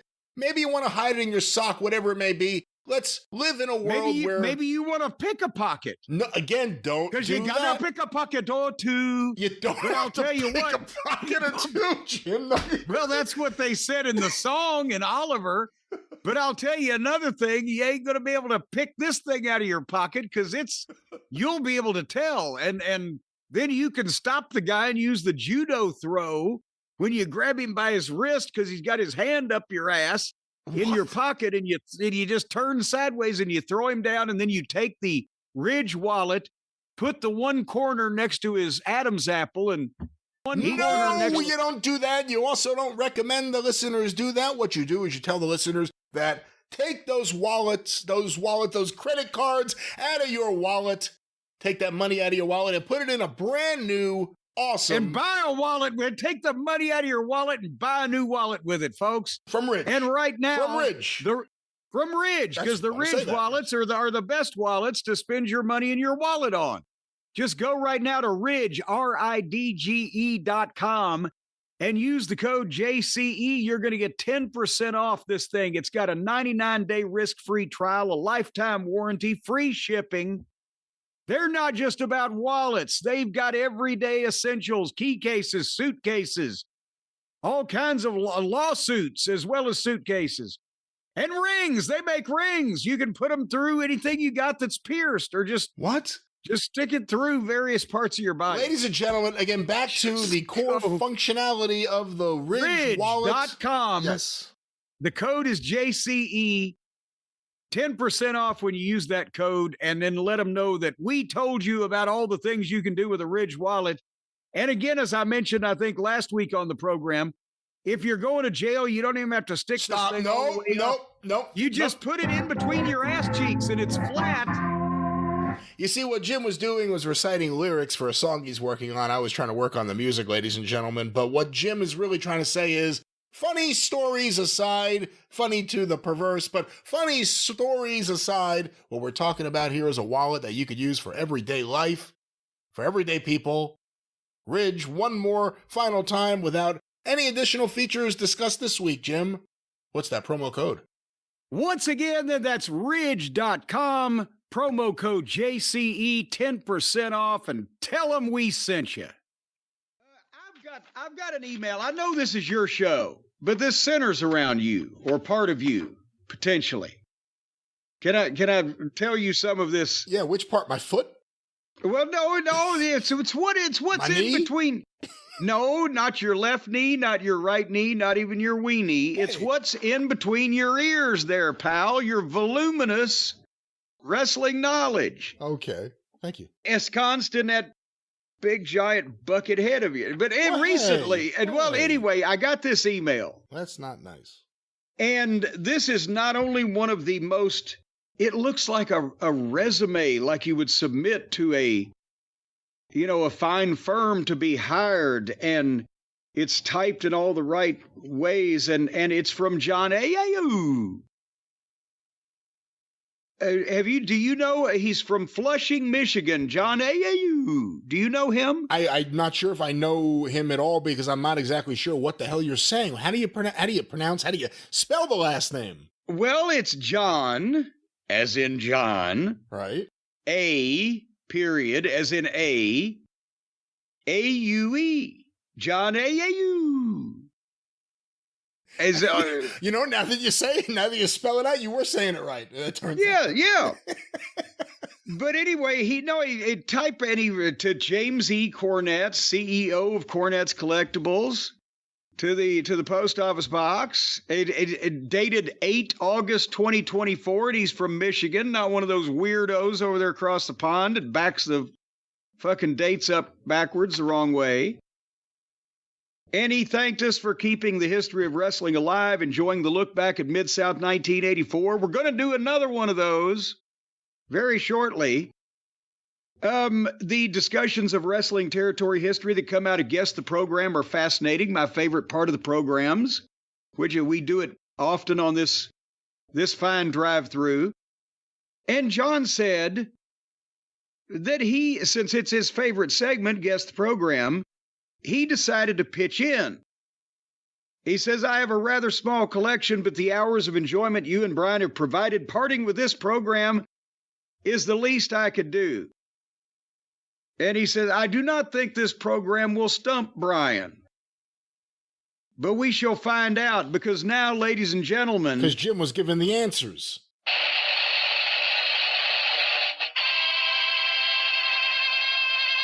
That's right, Brian, you're on the spot. We're going to play one round of Guess the Program. With the program, I'm going to ask you the questions, and you're going to answer them from John Ayau. Emerging wrestling historian John A. Ayau. Do you think that when John met his wife or his significant other or his beautiful blushing bride, do you think she was saying, John Ayau, when I'm calling you? Ooh, hopefully not in that key. Well, that's the key thing. I was a keynote speaker one time, Well, and I hit the note then. Anyway, don't delay or defray the obvious here. Have you What? Have you ever washed strawberries in vinegar? Didn't we just say something about that? But it derailed the last conversation so well. I was trying to do it again now. Yeah, well, you're going to have to face the music here, pal. I'm going to give you, for the new listeners out there, usually it's Brian quizzing me, but I'm going to give you the program submitted by John Ayau. And you're going to, Brian, try to tell me what the city was and what the year was. Have I succinctly got that across to the viewing public? I think all the readers have heard you loud and clear. Okay. Wait, what? You know what we're gonna do to you? That's gonna be you when we're done with you. You know what we're gonna do to you with this machine?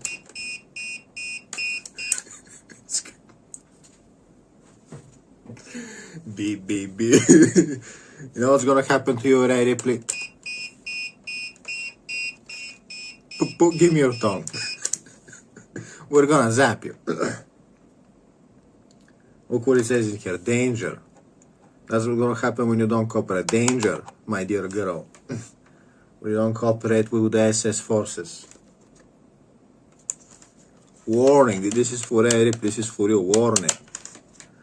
To avoid electrical shock, remove test leads before opening case or battery cover. 9-volt battery.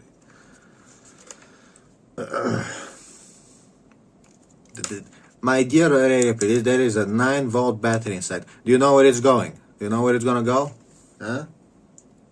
Do you know what we're gonna do to you?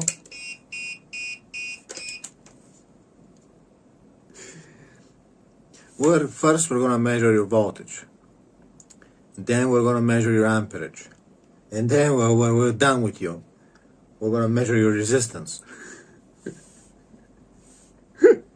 Wait, why is there a square? Like I've never noticed this before, but why is there a square? Where is some kind of a pedophile symbol, like a fucking vampire signs, you know, hidden vampire symbols. Wait, what? You know what we're gonna do to you? That's gonna be you when we're done with you. You know what we're gonna do to you with this machine?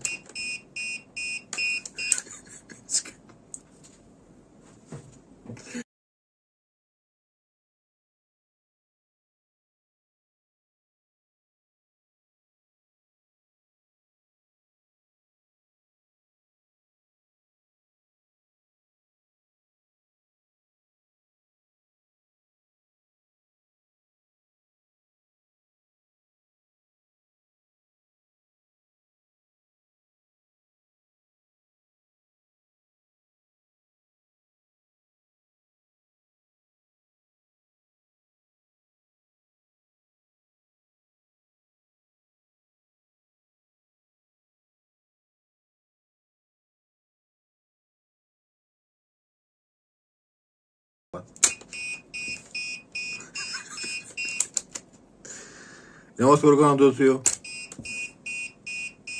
That's gonna be you when we're done with you. You know what we're gonna do to you with this machine?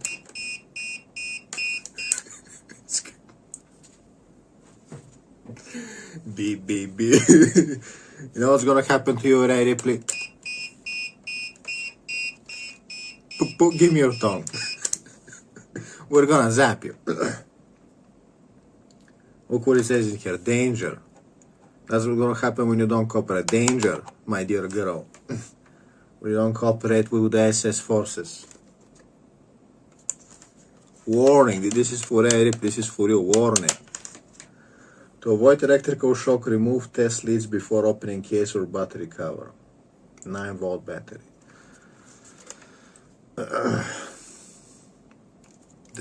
My dear Eric, there is a 9-volt battery inside. Do you know where it's going? Do you know where it's gonna go? Huh? Do you know what we're gonna do to you?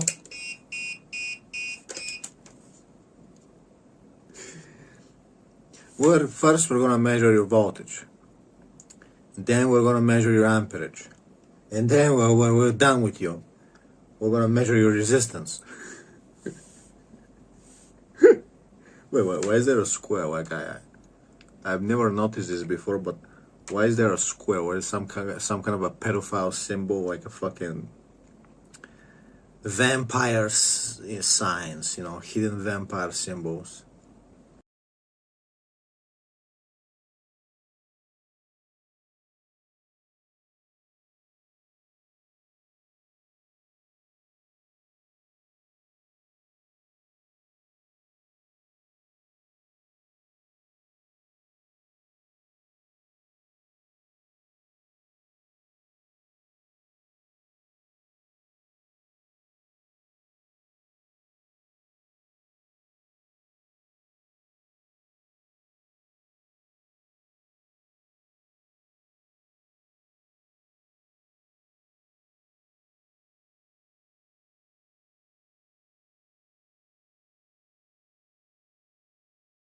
And I'll give you one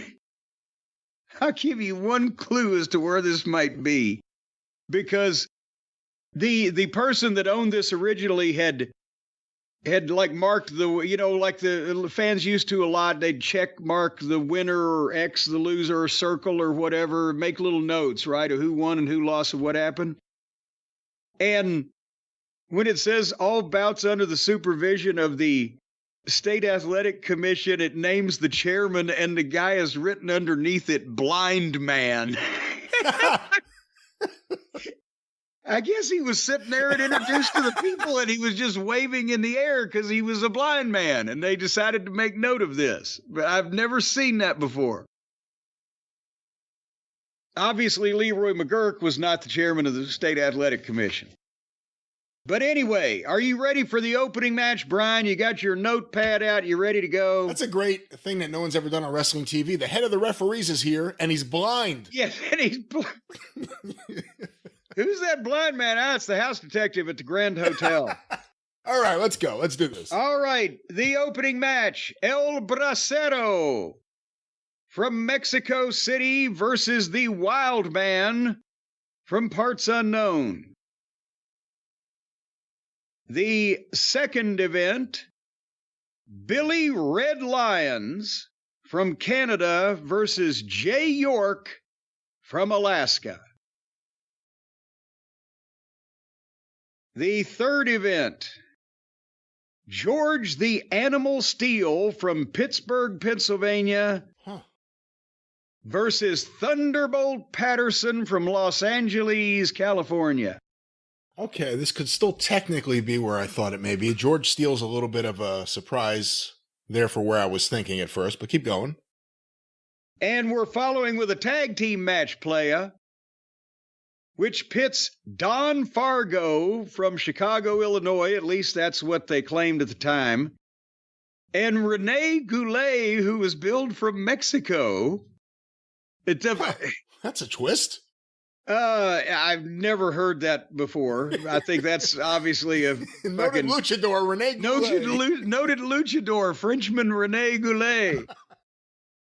Versus the team of Pepper Gomez from Monterrey, Mexico, and the Mighty Igor. Wait, what?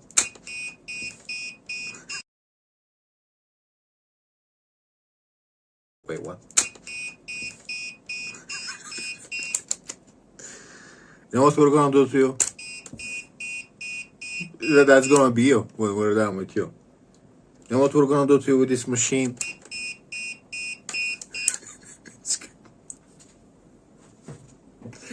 Beep, beep, beep. You know what's gonna happen to you, Ray Ripley? Give me your tongue. We're gonna zap you. Look what it says in here. Danger. That's what's gonna happen when you don't cooperate. Danger, my dear girl. When you don't cooperate with the SS forces. Warning. This is for Ray Ripley. This is for you. Warning. To avoid electrical shock, remove test leads before opening case or battery cover. 9-volt battery.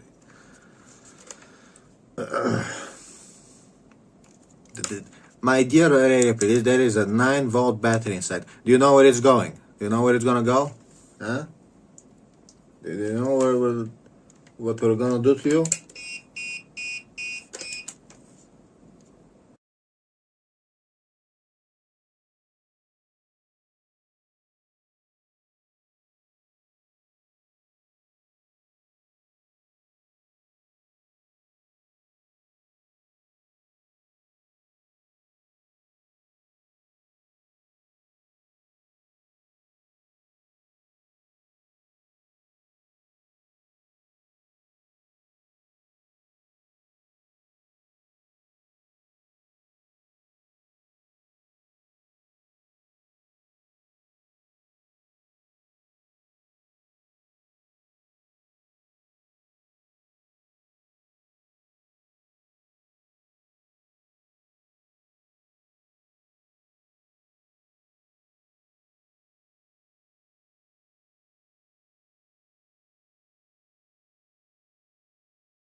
WWE is starting the new year in complete disarray as they are in panic mode to fill the arena for tonight's SmackDown, the first 3-hour SmackDown of 2026.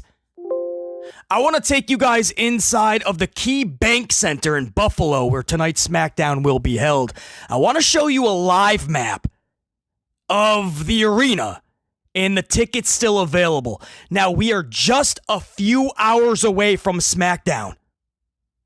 Just a few hours.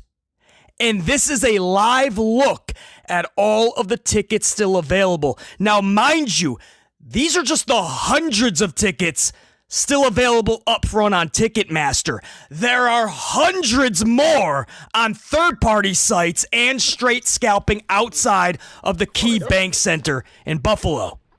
We estimate there are roughly 3,000 tickets up for grabs to tonight's show.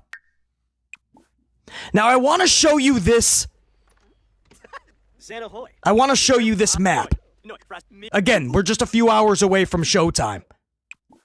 And you see the dark gray area. That's the staging and then the aisleway to the ring. Now, if you look behind that gray staging area, you see no tickets available, right? You'd like to think, hey, each of those sections have been sold out. That's a good thing, right, BC? No, that's not the case. That would be a good thing, but that's not how this works. Because this is for TV, you need to make this arena look full. The hard cam, the corner cam. So first, what they'll do is they will black all of those sections out. Those tickets will not even become available. They first want to make sure that they're selling out the rest of the arena, so on TV it looks full. If they can do that, then they will open up some of those sections, mostly to the side, and if they have to, the upper bowels of the arena. But you see, all of that, there's not one ticket. Right, the rest of the arena, tickets everywhere, but not one ticket to the left. What that is telling us is that will be completely tarped off. Because you see the rest of the arena, WWE did not even come close to selling out the rest of the arena. So all of those sections behind the staging area, they will remain in a blackout for tonight's show. Same as the south side of the upper level. You guys see how the whole bottom half of that upper level, no tickets are available. Again, you would like to say that's because they sold out. Not the case. They already remained in a blackout, and they're going to stay that way. If you look at the north side of the upper level, you're thinking, well, BC, there's seats available there. Yes, because that's going to be shown on not just the hard cam at times, but also the corner cam, which is always situated in the southeast side of the arena. So they're going to try to look, again, make that look as packed as possible. But everything you won't be seeing on camera, the hard cam and the corner cam, that's what will be tarped off. That's going to be in a blackout. And by doing that, when you cut off all of these sections, you're making sure that everybody there is tightly packed into everything going to be shown on camera. So that all of those massive chunks of gray and no seats available, no tickets up for grabs, that's all going to be tarped off, guys. So that's the first issue that WWE has for tonight's show. A massive part of this arena is in a blackout. The second biggest problem, and this is the biggest, because they've had events where many sections have been tarped off in a blackout. The problem here is there are hundreds of tickets up front, not the resale. That's another story. Not the scalpers that are going to have hundreds to distribute tonight, that are not going to be, those seats are not going to have asses in them because they've been paid for. But those scalpers, those third parties aren't actually showing up. They're trying to sell them for more money. But forget that. The upfront tickets on Ticketmaster, there's hundreds available. And we're just a few hours away from the show. So that's why WWE has people right now, as we speak, going to local businesses, charities, if they can, radio stations and talk shows, things of that nature that are still live or ongoing before the show, they're going to distribute as many comp tickets as imaginable. So when Showtime goes live tonight, they're going to make this look as packed as possible. But you now know, Amplified Unit, you know all the work that went in to making that arena look packed tonight. This is not a show where Buffalo was like so excited to show up for. No, in fact, if you get the pulse of a lot of fans in Buffalo, they're actually pissed off. There are a lot of fans that did want to go tonight, but the tickets were so expensive, they had to opt out. Isn't that outrageous and ironic and just pathetic? That WWE raised their prices so high that they turned fans away. And in the process, they can't even fill the arenas now. Now they have to work triple time, quadruple time, just to try to fill an arena with comp tickets. They're giving tickets away. Maybe if you just made tickets affordable. Not just for families, but just individuals that want to catch a WWE show and maybe they only have about $150 to spend for a decent seat.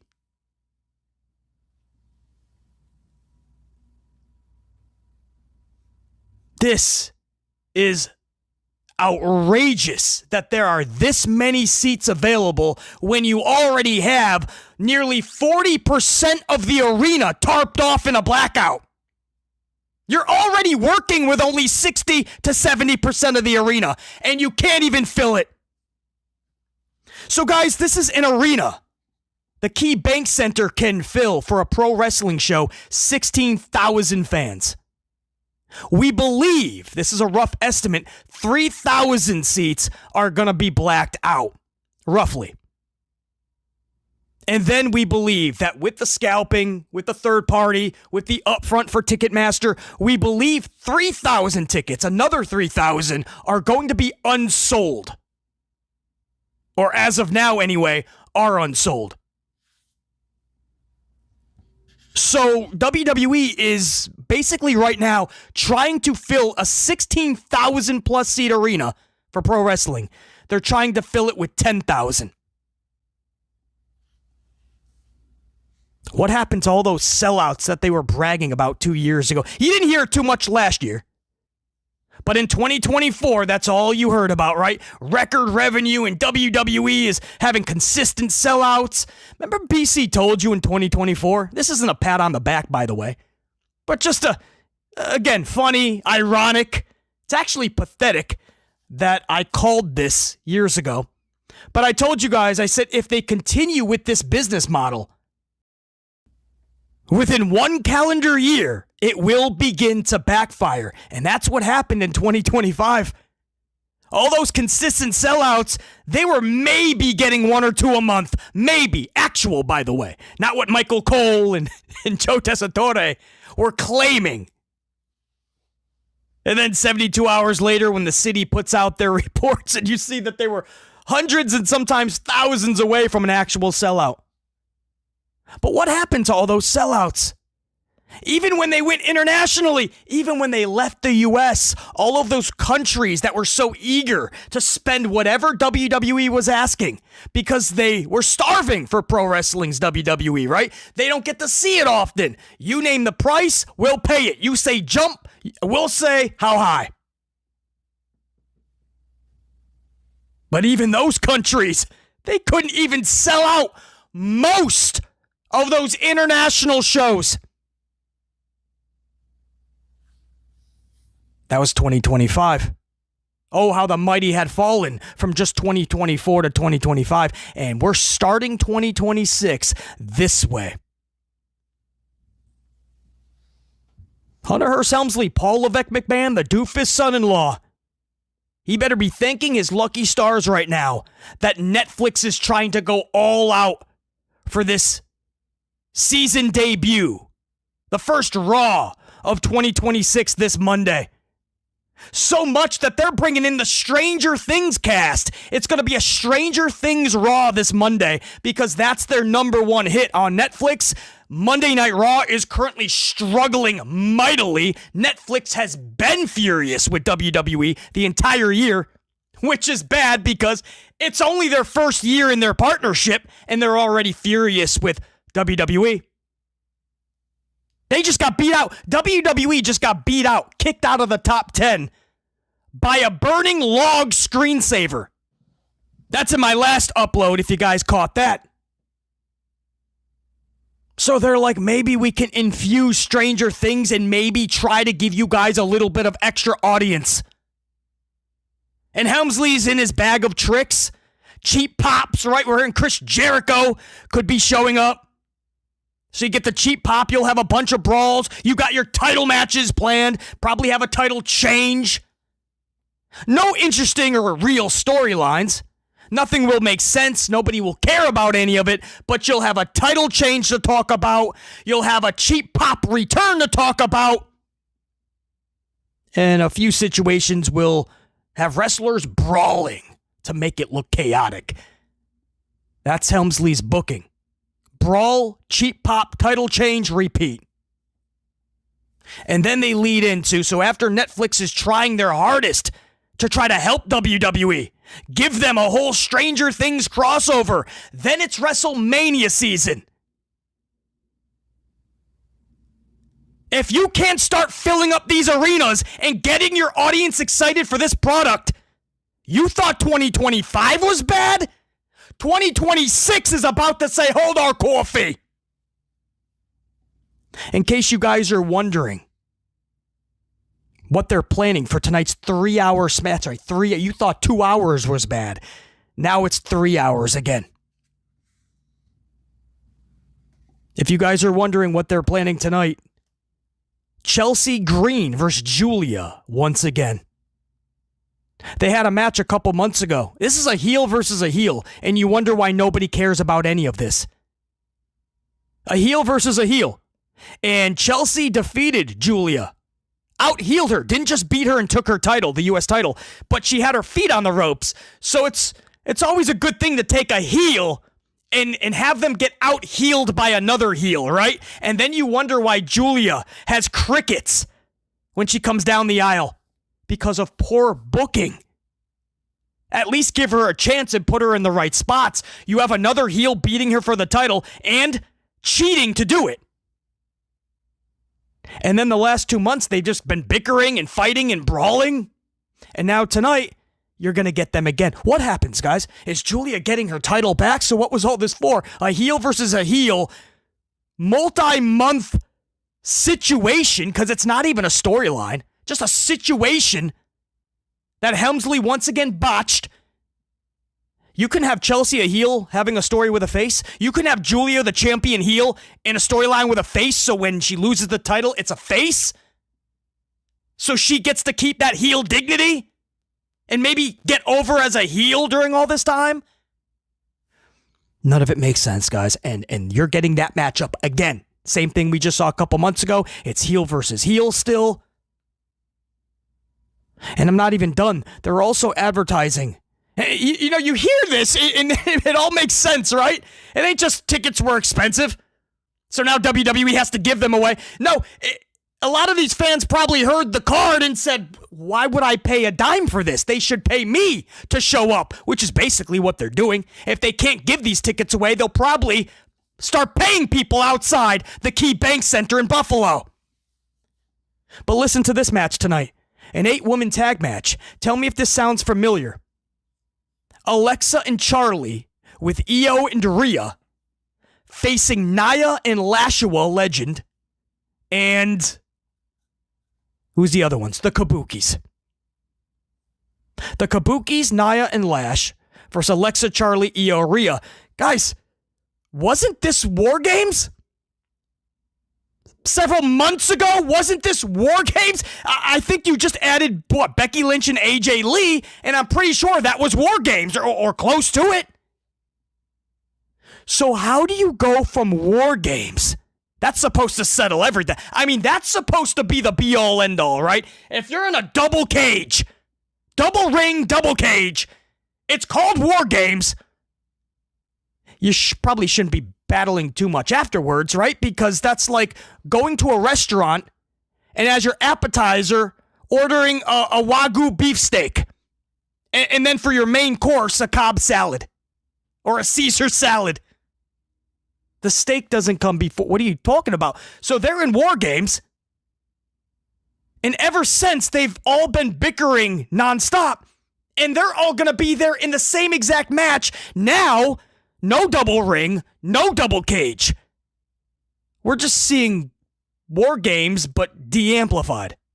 We're just seeing like a lesser version of what we've already seen a couple months ago. Why would we need to see this? You see, guys, that's not being negative. That's not nitpicking. That's not being too harsh of a critic, right? That's just honesty. Can we all just say, whoa, BC yet again was honest? That's what this is. I'm just being honest. I no longer care. I never did, actually, but especially in 2026 about sounding too harsh or being too, quote, negative. No. You see, pro wrestling is getting worse and worse. WWE is getting worse and worse by the damn day. So you're a part of the problem or the solution? The amplified unit, damn sure, is the solution. This has to be called out. You can't go from War Games and the double cage to a simplistic 8-woman tag. You lost the cages. You lost a couple of participants, Becky and AJ. What is this? Why would we need to spend our Friday night watching this? Buffalo clearly has chose not to, and I think the rest of the world would be smart in not doing such. You're also going to get Aleister Black, Damian Priest again. They've been bickering, fighting, have matches for the last several months. I believe this is an ambulance match. Stuff your opponent in the ambulance. And that's, so, a gimmick match. Maybe that'll give this show something to talk about. It's possible.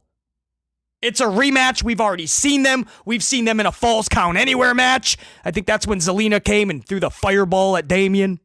So we've already seen this type of match even. The only difference is you shove them into an ambulance. That's what they got planned. If you're going to give your audience nothing, expect this. Nobody's going to want to show up. So just a couple years ago when they were announcing record sellouts, which was a lie, but okay, it was damn close. In less than a year, we started seeing this. But now at the jump of 2026, you're starting to see these live maps. You went from record sellouts to giving away tickets because you can't pack your arenas. I told you this was going to happen, man. I wasn't saying that because I was happy about it. Trust me. It sucks to watch what's happening to WWE right now.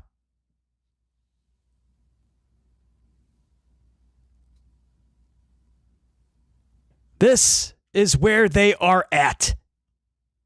You want to tell your audience all of 2025 that if they don't like what you're putting out, Helmsley, the chief of it all, right, the doofus son-in-law, said, if you don't like this, you're not a real fan, and you can fuck off. And look at these arenas. They have decided to say, okay, we'll just fuck off. You don't have to tell them twice. You told your consumer, your own audience, to screw off, and they're like, all right, you ain't got to tell us twice. We're giving you all of our money, and you tell us to fuck off? And then there's the rest of us who are not going to let Helmsley tell us to fuck off. No. You tell us to fuck off, now we come in extra amplified on that ass. We're not a real fan. We were fans before you even laced up a pair of boots. Terrorizing. You scrawny little puke. Shut up. You think you're talking to? Not a real fan. You don't get to decide. And you don't get to decide who fucks off. No, I think we'll stick around and we'll hold your ass to the coals. Buffalo absolutely did. We'll see if they can distribute as many comp tickets, give away enough tickets, and have enough people show up to make this arena look as packed as possible. We'll see, man. We'll talk about it in the review for sure. That's the update I have for you, man. WWE is currently in a panic mode hours before SmackDown. A lot of this arena already tarped off, and the rest of it, they're struggling to sell tickets. And I'm not just talking upper levels, I mean, a lot of the floor seats are still up for grabs. And that's on Ticketmaster, not even resale or just straight scalping. This is bad for WWE. Until next time, BC saying check you. Salute.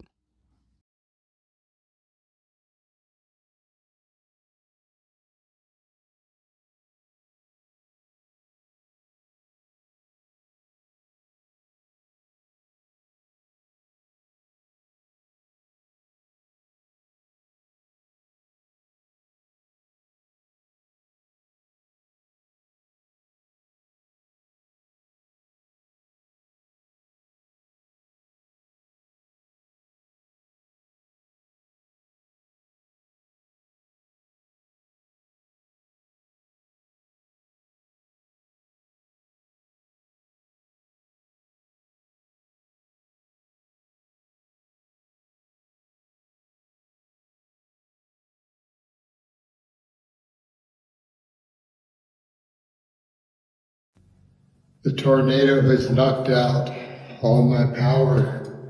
There's no lights. There's no lights. There's no lights. It's my office. What PvE looks like these days. I can't see what this is about.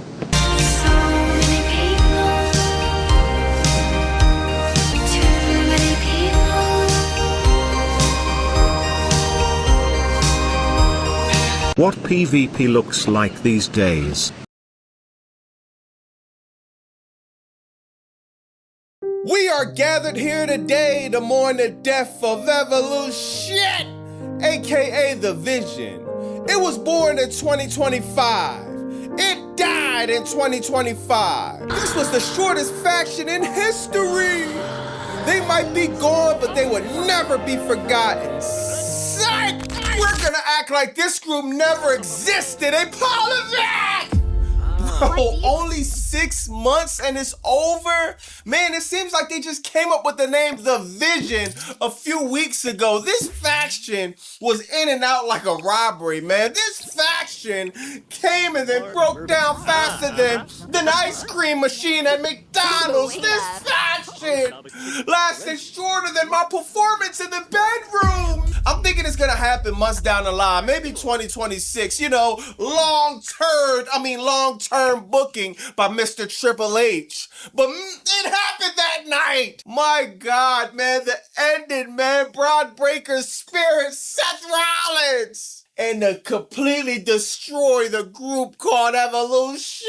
A lot of people seen that pic that got leaked with Seth Rollins with a sling on his arm. I guess a fan seen Seth Rollins, he took a picture and he had a sling on his arm. Now the last time I thought Seth Rollins got injured, I couldn't see straight. I got played like a piano in front of Ray Charles. At this point, I don't know what to believe anymore. Shout out to ringsidenews.com. It says Rollins appeared on Raw with his arm in a sling following the Crown Fools match against Cody Rhodes. While WWE hasn't confirmed the injury, the sudden storyline twists involving Paul Heyman, Bronson Reed, Braun Breaker attacking Rollins has raised serious questions internally. Was this a response to a real injury or just another swerve? It goes on to say one source noted that the Vision, the faction Rollins led with Heyman's Reed Breaker, was actually set to remain intact through WrestleMania, with plans to even add Austin Theory. But unfortunately, that didn't happen because Triple H is hell-bent on booking Austin Theory as a jobber. Let me know what y'all think about that, man. Word is, even people inside WWE don't really know what's going on now.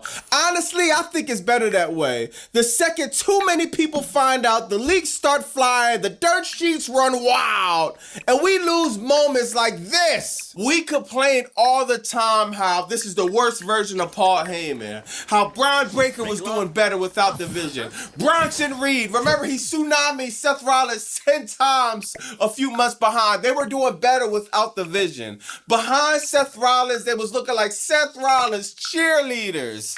And now they broke away. And if you look at that picture with Paul Heyman, Bronson Reed, and Braun Breaker, that picture alone shows you that that faction is better without Seth Rollins. Let me know in the comments how you feel about a babyface Seth Rollins. Seth Rollins, the War Games situation, the whole PLE has been shooken up, has been turned upside down. This is what I'm talking about, storytelling. People already hit me, trolling me. Oh, what about now, Bobby Monsoon? Is Paul Levesque cooking now? And I gotta say, okay, no, he's not cooking. The whole Raw on Netflix show is still trash. But I will say this. That man grabbed a few pots. He's starting to prepare. He haven't cut the stove on yet. He haven't turned the flame on, but he's starting to prepare a meal. He's starting to find out where's the pots, where's the chicken at, where's the steak, where's the string beans. I'm sorry, your boy Bobby Monsoon is a prisoner of the moment. Lock me up. I always fall for these moments where, man, he does a surprise, and it gets me every time. I can't help it, man. I marked out in the crib. I was screaming like a little kid. Now, when I seen Braun Breaker spear Seth Rollins, the one thing that came to my mind was the WWE really back! The Vision turning on Seth freaking Rollins is gonna help TKO get out of $3 billion. Wow, what's all this violence? R.I.P. the Vision. Somebody do a moment of silence. Does WWE really back?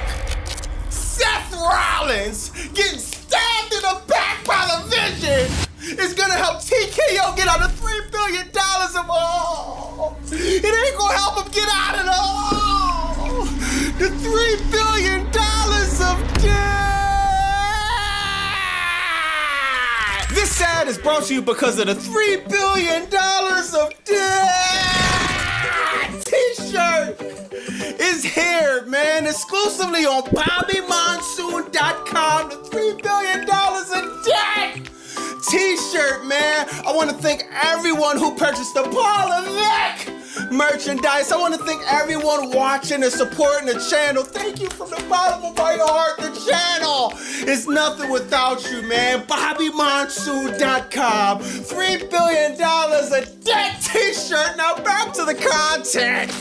Now, Raw started off with Seth Rollins and the Vision coming out. Seth Rollins doing exactly what I told y'all he was gonna do. I'm a revolutionary, I'm a visionary, whatever he says, man. He had the stupid Crown Jewel Championship belt. He does a lot of boasting, a lot of bragging, man. That's where the first seeds was planted, from the betrayal that will happen later, man. The seeds was planted because Seth Rollins, he said, yo, man, I did this by myself, man. I didn't need Braun Breaker. I didn't need Paul Heyman. I didn't need Bronson Reed. And you see Braun Breaker, he looks a little bit like, he didn't make it obvious, but Braun Breaker, you could tell he wasn't really feeling that type of talk from Seth Rollins. Next, you got a match with Dominic Mysterio and Penta. And yo, let me know what y'all think, bro. Dominic Mysterio, it's just like, bro, we do not care about his WWE Intercontinental title run, bro. Seriously, the title doesn't mean crap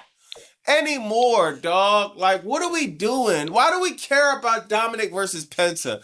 Dominic versus Rusev, dog. And this was starting to piss me off about Raw, bro. It's just like, okay, man. The ending of the match was kind of cool, though, man. It ended by Dominic Mysterio. He grabs the ring keeper bell, right? He hides it. He hits Penta with it, hides it in the boot, does the 619 to Penta, 1, 2, 3, all you win again. It's just like, now next week we got Dominic versus Rusev again.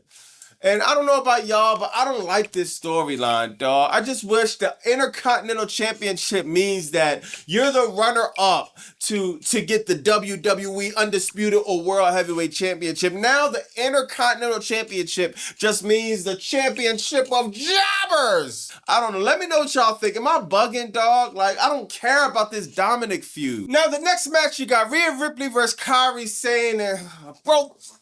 What the hell? Why are we still doing this? I'm so sick of the Kabuki Warriors, Io Sky and Rhea Ripley. Why are we still doing this crap? This is the worst storyline of all time.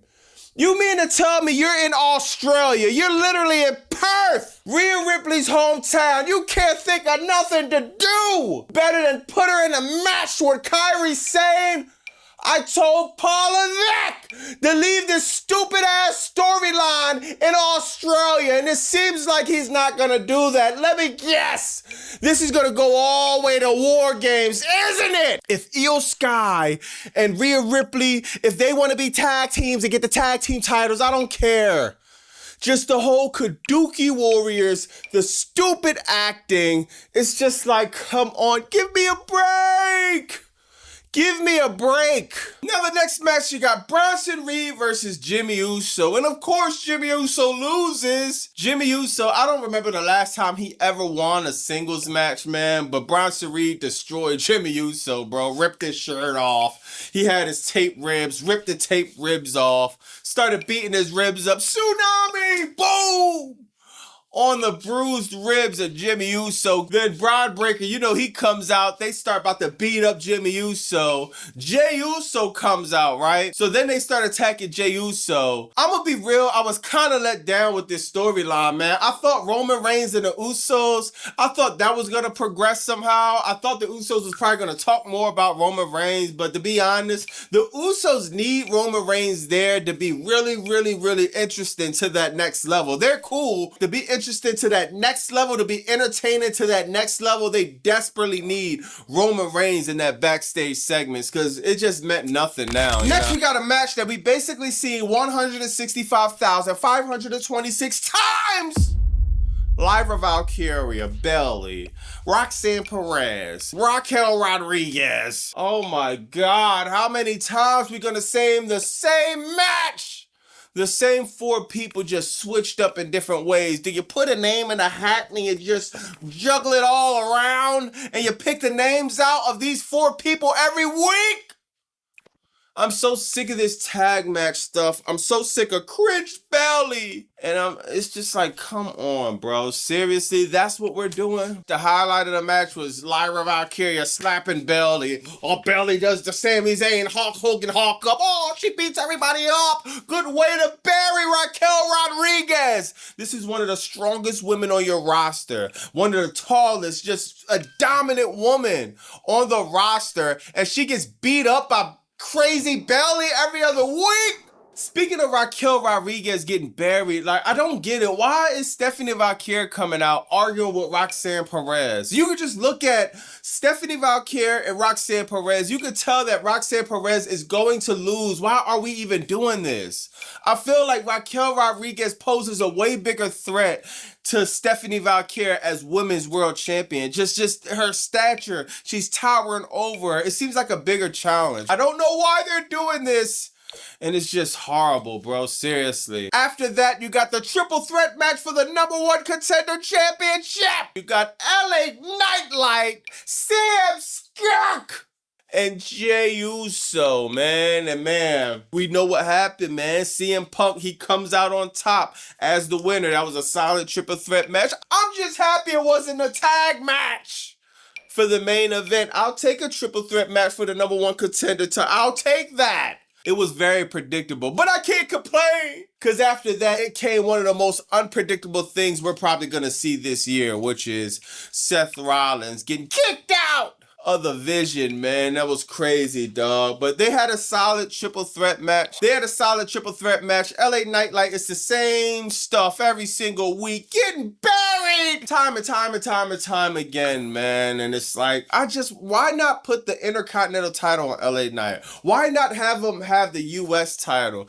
Why have them just getting opportunities just to lose all the time? Now, after that, we all know what happens, dog. Braun Breaker spearing Seth Rollins. Him asking, well, Bronson Reed, what you gonna do? Bronson Reed, Tsunami. Him asking Paul Heyman choosing Braun Breaker, Bronson Reed. He's choosing the future. As he should, man. As he should. Now, I wonder where Becky Lynch gonna stand. Yo, you know what would have been crazy? Yo, let me know in the comments if y'all would have liked this. What if Becky Lynch was out there and the stab in the back came from Becky Lynch, low blow, and Seth Rollins? Then the spear came, then the tsunami. That would have been crazy, man. But we know Becky Lynch, she probably starting with her husband, you know what I mean? I wonder how that's gonna play. Are we gonna act like Becky Lynch was never part of the Vision? Triple H? Or are we gonna have Becky Lynch actually address how she feels? What's going on? We wanna know, man. Let me know in the comments what y'all think about that. I did not like Raw on Netflix for the most part, but it was better than the previous weeks. Absolutely. After that unpredictable spot from Braun Breaker and Seth Rollins and that whole storyline. This is why I love wrestling, because storylines, like I always keep saying, that's what we're invested in. That's what we want.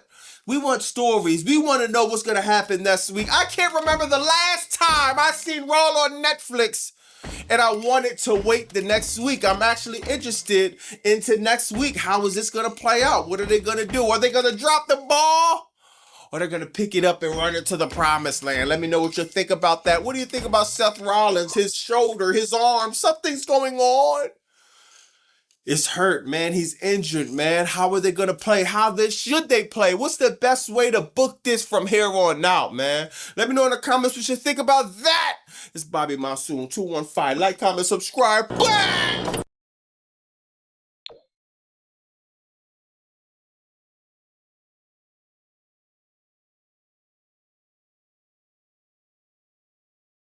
They said artificial intelligence would change the world for the better.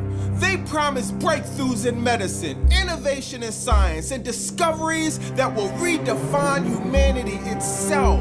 But what they didn't tell us is that one day, AI will be leading creative storylines in WWE. The future of professional wrestling now rests in the hands of a chatbot. Oh, thanks a lot, Polivac!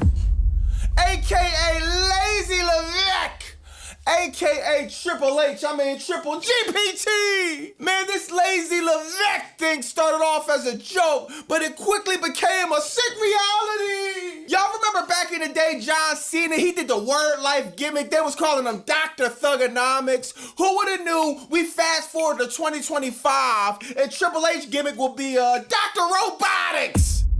Man, I'm pissed off because I just gave this dude credit. I said, Triple H, he's not cooking yet, but he has entered the kitchen. He's starting to grab pots. He's figuring it out. Man, I thought he was going to serve us a steak. Oh, not steak? Okay. Maybe he probably put the oven on and cook up some pizza. But it seems like the only thing he's been cooking up is prompts. TKO. Polivac! They are ruining this industry. They are taking this industry down into the ground. Who in the hell is stupid enough in the corporate offices? They sit at the table and I got a good idea. Oh, what's that, Jimmy? Oh, we should hire a goddamn chatbot. I know for a lot of you it's funny. You didn't spend 30 years watching professional wrestling. A lot of you dudes is too young. A lot of you dudes, breath still smells like Similac. A lot of you dudes just got off of potty training. I've been watching wrestling my whole life. So I know it's probably ha-ha jokes here and there, but honestly, I'm sinking into depression watching Crackdown every week, getting the news about Andrade, which we'll speak on.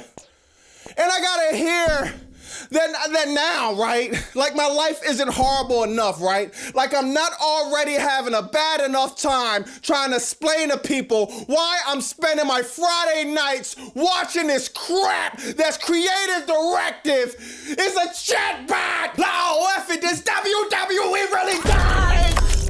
Hiring artificial intelligence to do WWE creative is gonna help TKO get out of $3 billion of a chatbot. 911, what's your emergency? Hey, somebody at WWE corporate offices is smoking crack rock. Does WWE really think hiring artificial intelligence to do creative is gonna help TKO get out of $3 billion of all? It ain't gonna help him get out of the $3 billion of debt.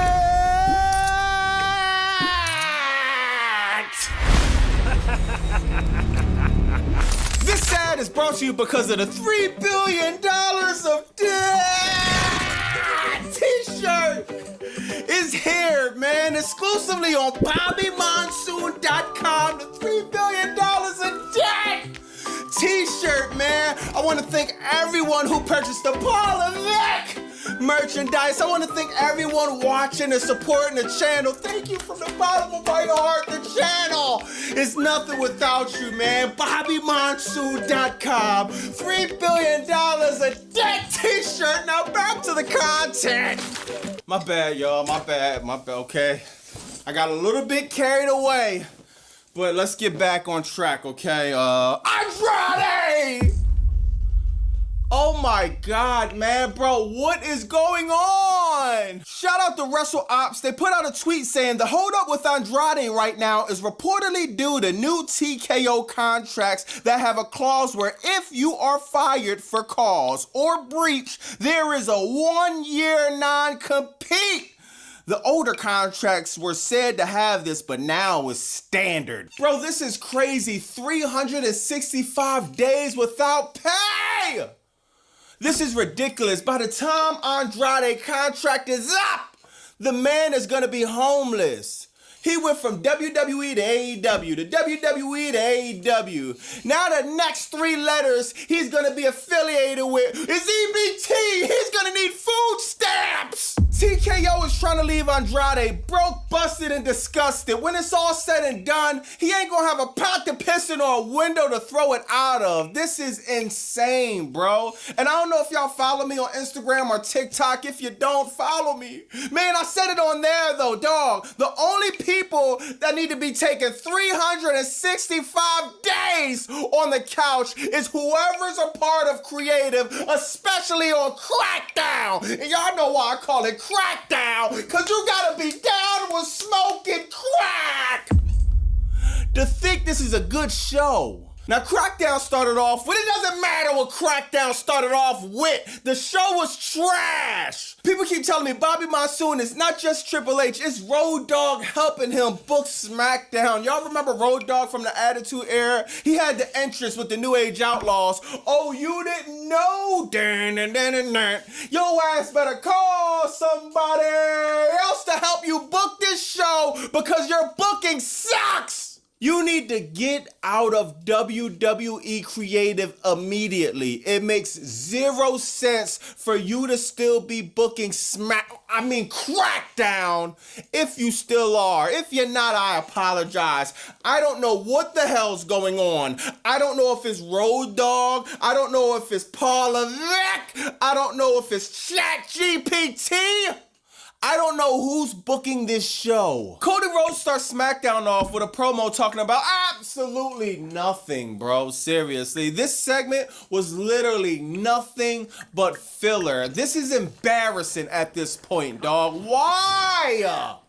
Why are we doing this, dog? You couldn't think of anything creative. We literally wasted 10 to 15 minutes on ads, entrances, and a Cody Rhodes promo that didn't further no storyline, didn't make anyone interested in seeing the show. This second reign of Cody Undisputed Championship run is straight trash truck juice. After that, you got Alexa Bliss, Charlotte Flair. It's like, why Are we still doing the women's tag team titles? They mean nothing. Soul Roka, Zaire, whatever their names is from NXT, bro. That team is kind of growing on me. I like that that Soul Catcher finisher from Soul. I like her, you know what I mean? I think she got potential. But still, the storyline sucks. We don't care about the women's tag team titles. Alexa Bliss could be doing way more. Charlotte Flair, one of the 4 horsewomen, one of the best women on that SmackDown roster, could be doing a hell of a lot more. This match was, I guess it was cool in the end ring, but everybody in the stadium felt like they was on mute, bro. The storyline is absolutely horrible. All 4 of these women deserve more. The fans deserve more. After that, you get a segment that absolutely pissed me off, man. Alistair Whack! Zelina Vega, dog. They got this vignette with this stupid ass snake. I don't care, dog. I don't care, bro. This Alistair Black and Zelina Vega thing that they're doing shows you how lazy, how pathetic WWE creative is, bro. You mean to tell me Alistair Black, he could do Brazilian Jiu-Jitsu? He's a badass. Zelina Vega, she's incredible on the mic, bro. She's underrated on the mic. You mean to tell me you couldn't think of nothing for these two, dog? Are you serious? Now they're jobbing out. They're literally the T-Move version of Karrion Kross and Scarlett. Congratulations. Next, you got Sami Zayn versus Ilya Dragunov. Sometimes I be like, the fan in me just don't be wanting to hear leaks and stuff, but I be trying to get as much news as possible to bring to y'all. So if you see my live, or, you know what I mean, if you heard it on Twitter or whatever, we all knew Ilya Dragunov was coming back. And Ilya Dragunov is one of my favorite wrestlers, to be honest. Of course, we didn't talk about him a lot because he got hurt on Raw a bunch of months ago. But man, I love Ilya Dragunov. I'm not gonna lie, I was ready to come here and completely snap because I swore that Sami Zayn was gonna beat Ilya Dragunov. I'm like, bro, this is one of the best dudes on your roster. Why have him job out to Sami Zayn in a storyline that means nothing? But ChatGPT, I would have said Triple H, but Triple GPT, he cooked up, man. He cooked up.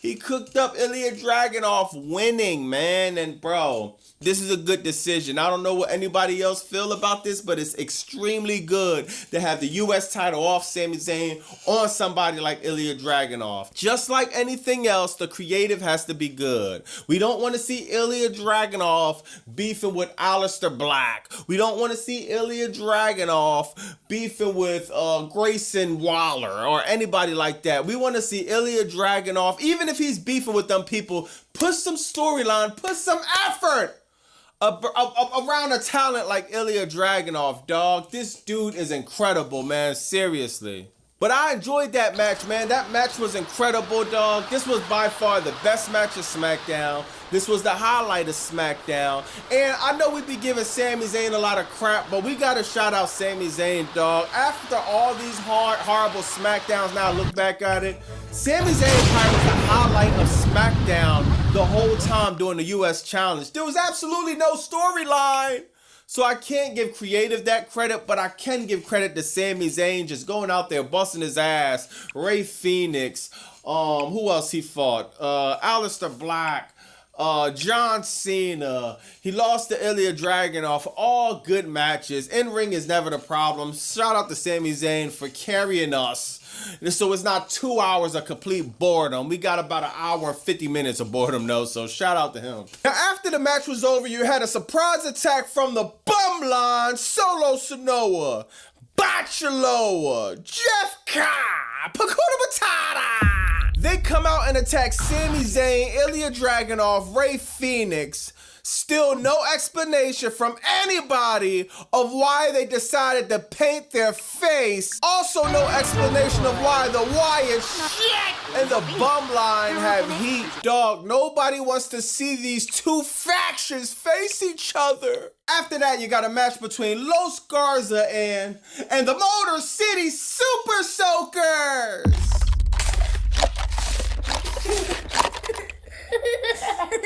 And of course, the Motor City Super Soakers won, man. But why is this match even happening, dog? The booking for this crap is literally like two high school people going at it. Dog, I watched the show, right? And I literally can't even remember why they're fighting. They was joking on each other backstage, and somehow, like, now they're in a match. The Motor City Super Soakers, dog, since they came in, the one storyline they had is winning the title probably in their first match or two. Besides that, they literally had no storyline. Literally, let me know in the comments if you could think of one storyline, bad, ugly, good, it don't matter. One storyline that the Motor City Super Soakers was in. So yeah, Jacob Fatu, he gets attacked backstage, and then Drew McIntyre, he calls out Cody for a match. Now Drew McIntyre versus Cody Rhodes. Cody Rhodes is in a three-piece suit in a match with Drew McIntyre, dog. They started fighting in the crowd, fighting all over the place, and it's like, okay, it's different, but also it just looks weird. And it's like, at least he didn't beat Drew McIntyre in a suit, man. Cody Rhodes wound up hitting Drew McIntyre with the belt, got DQ'd, and he's about to do the crossroads on the table. Everybody's panicking. No, God forbid you do the crossroads on the table. Bro, Crackdown is horrible, dog. And you mean to tell me Saturday night's lame event? You're gonna want us to tune in to watch Cody Rhodes and Drew McIntyre for the 500,234,000th time. This was probably the most disappointing SmackDown out of them all. Cause before it was like we knew it was gonna be bad. SmackDown last week, it was like I was rubbing my hands. I'm like, oh, bro hopped in the kitchen. Oh, he's trying to grab some pots. But man, it wasn't him after all along. It was a robot. It was Triple GPT. Triple H is nowhere near a kitchen. I apologize to everybody who watched my channel and I told you that Triple H was in the kitchen and he grabbed pots. I got to take accountability as a man. I apologize. That man is nowhere near any type of kitchen. He is so far, he is literally not miles, he is light years away from any kitchen on the face of this earth. This dude has completely lost the plot. TKO is officially trying to drain WWE out of everything. They're trying to milk WWE as much as they can. I can't wait to see how long is it gonna take before Crackdown gets under 1 million views. This show sucks. Being a WWE fan sucks. I can't wait for Wrestle Dream tomorrow. I don't want to hear about tribalism. Tony Khan does a lot of crap on his end too. But one thing we don't gotta worry about is a chatbot booking AEW. Let me know in the comments what you think about that. Usually I try to be a little bit, you know what I mean, up in a good mood. It's just, I feel like going crazy. I feel like snapping. I feel like literally going nuclear, throwing everything around, bro. I am sick of this crap we call professional wrestling. I'm not calling this professional wrestling. This is professional crap. Let me know in the comments what y'all think about that, man. I'm about to go cry myself to sleep. It's Bobby Monsoon, 215. Like, comment, subscribe.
Aw, look at baby Levesque. He's trying to take baby steps in WWE Creative because waiting's been down, so he has a boo-boo. You want your baba? Goo goo gaga? Aw, stop crying, you little brats. Levesque!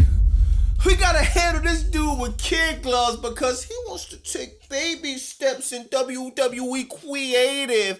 He wants to try to reverse the unreversible on the show Crackdown. And I call it Crackdown because you gotta be down with smoking crack to still think this is a good show. Now, before we could consider Crackdown any good, we have a long way to go. I'm talking about, like, say you live in New York, right? And you going on a destination. You going on a long walk to, say, California. I'm talking about that. You know what? That's not strong enough. Say if you're planting a seed, right? And your ultimate destination is to build a freaking forest. We have that long of a road to go before we consider Paul Levesque's booking on Crackdown any good. Now, we all been on TKO and WWE about the crap they've been doing, especially this year. High ticket prices, multiple year non-compete clauses, just treating the wrestlers, treating the employees like absolute crap. But we gotta call a spade, and we gotta actually point out some good too, man. Yo, y'all remember that dude, Doug?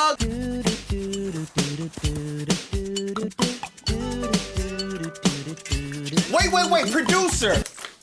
Not that Doug, you idiot! My bad, Bobby. Not that Doug! I'm talking about the Doug that saved the day when Rajah Jackson randomly wanted to be a mechanic and started beating the brakes off of Psycho Stu! I'm talking about the Doug, the only man that had the balls to go in there and actually do something with Psycho Stu. He didn't drink Red Bull, he drank a bunch of beers, but you would have thought he drank some Red Bulls because he was getting wings. He was on a first class flight to heaven. Dog, did y'all see him? He came out as security. When Cody Rhodes and Drew McIntyre, they had they scuffle, man. I'm like, who is this dude in this red and silver hair, man? Like, it looks familiar, and it clicked. Oh, that's the Bull, bro. I actually gotta give respect for them giving the Bulldog an actual chance, man. Cause seriously, that dude, he literally saved Psycho Stu's life, dog. He did a good deed. How many times in life we see somebody do a good deed like that and it just get overlooked? That whole situation, the people that got over was mainly Rajah Jackson. That's all we talked about. We talked about Stu a little bit. We talked about Rampage Jackson, but we all literally forgot, barely talked about the dude that actually saved the day, that actually got in there and rumbled with Rajah Jackson and took whatever came with it, dog.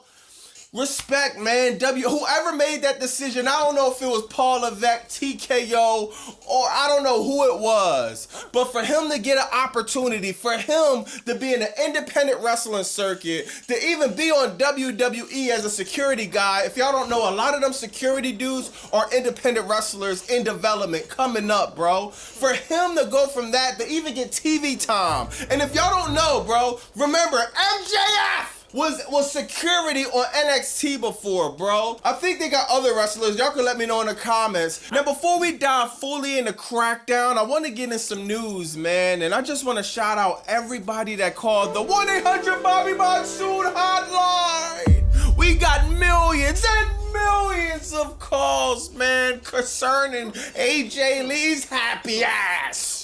And finally, we got some answers, man. It seems like November 17th, AJ Lee will be coming back to Raw on Netflix, man. When you go on the Raw on Netflix app and you see the November 17th episode, you see AJ Lee being promoted on that episode. I believe John Cena is supposed to be on that. I don't know. Don't shoot the messenger, man. But man, AJ Lee, the last time she took a hiatus, we haven't seen her in 120 months. So yeah, she signed a long-term contract. They let us see her signing a contract. So we expected AJ Lee to be full-time. After seeing her at WrestlePalooza, after seeing her windmill punches, she might have needed a little bit more time at the Performance Center. But let's just be real, AJ Lee's still good on the mic. She still has a lot of talent, untapped potential. So I'm interested in seeing how they're gonna book AJ Lee moving forward. But let me know what y'all think about that. Do y'all think we're gonna see AJ Lee anytime soon, anytime this year? Or do you think we'll see her in the next decade, 2035, man? Let me know in the comments, man. This ad is brought to you because of the $3 billion of debt t-shirt is here, man. Exclusively on BobbyMonsoon.com. The $3 billion of debt t-shirt, man. I want to thank everyone who purchased the Paul Levesque merchandise. I want to thank everyone watching and supporting the channel. Thank you from the bottom of my heart. The channel is nothing without you, man. BobbyMonsoon.com. $3 billion a debt t-shirt. Now back to the content. Now I got some unfortunate news and I'm kind of sick about this, man. Piper Niven. Y'all know your boy Bobby Monsoon loved the BBWs.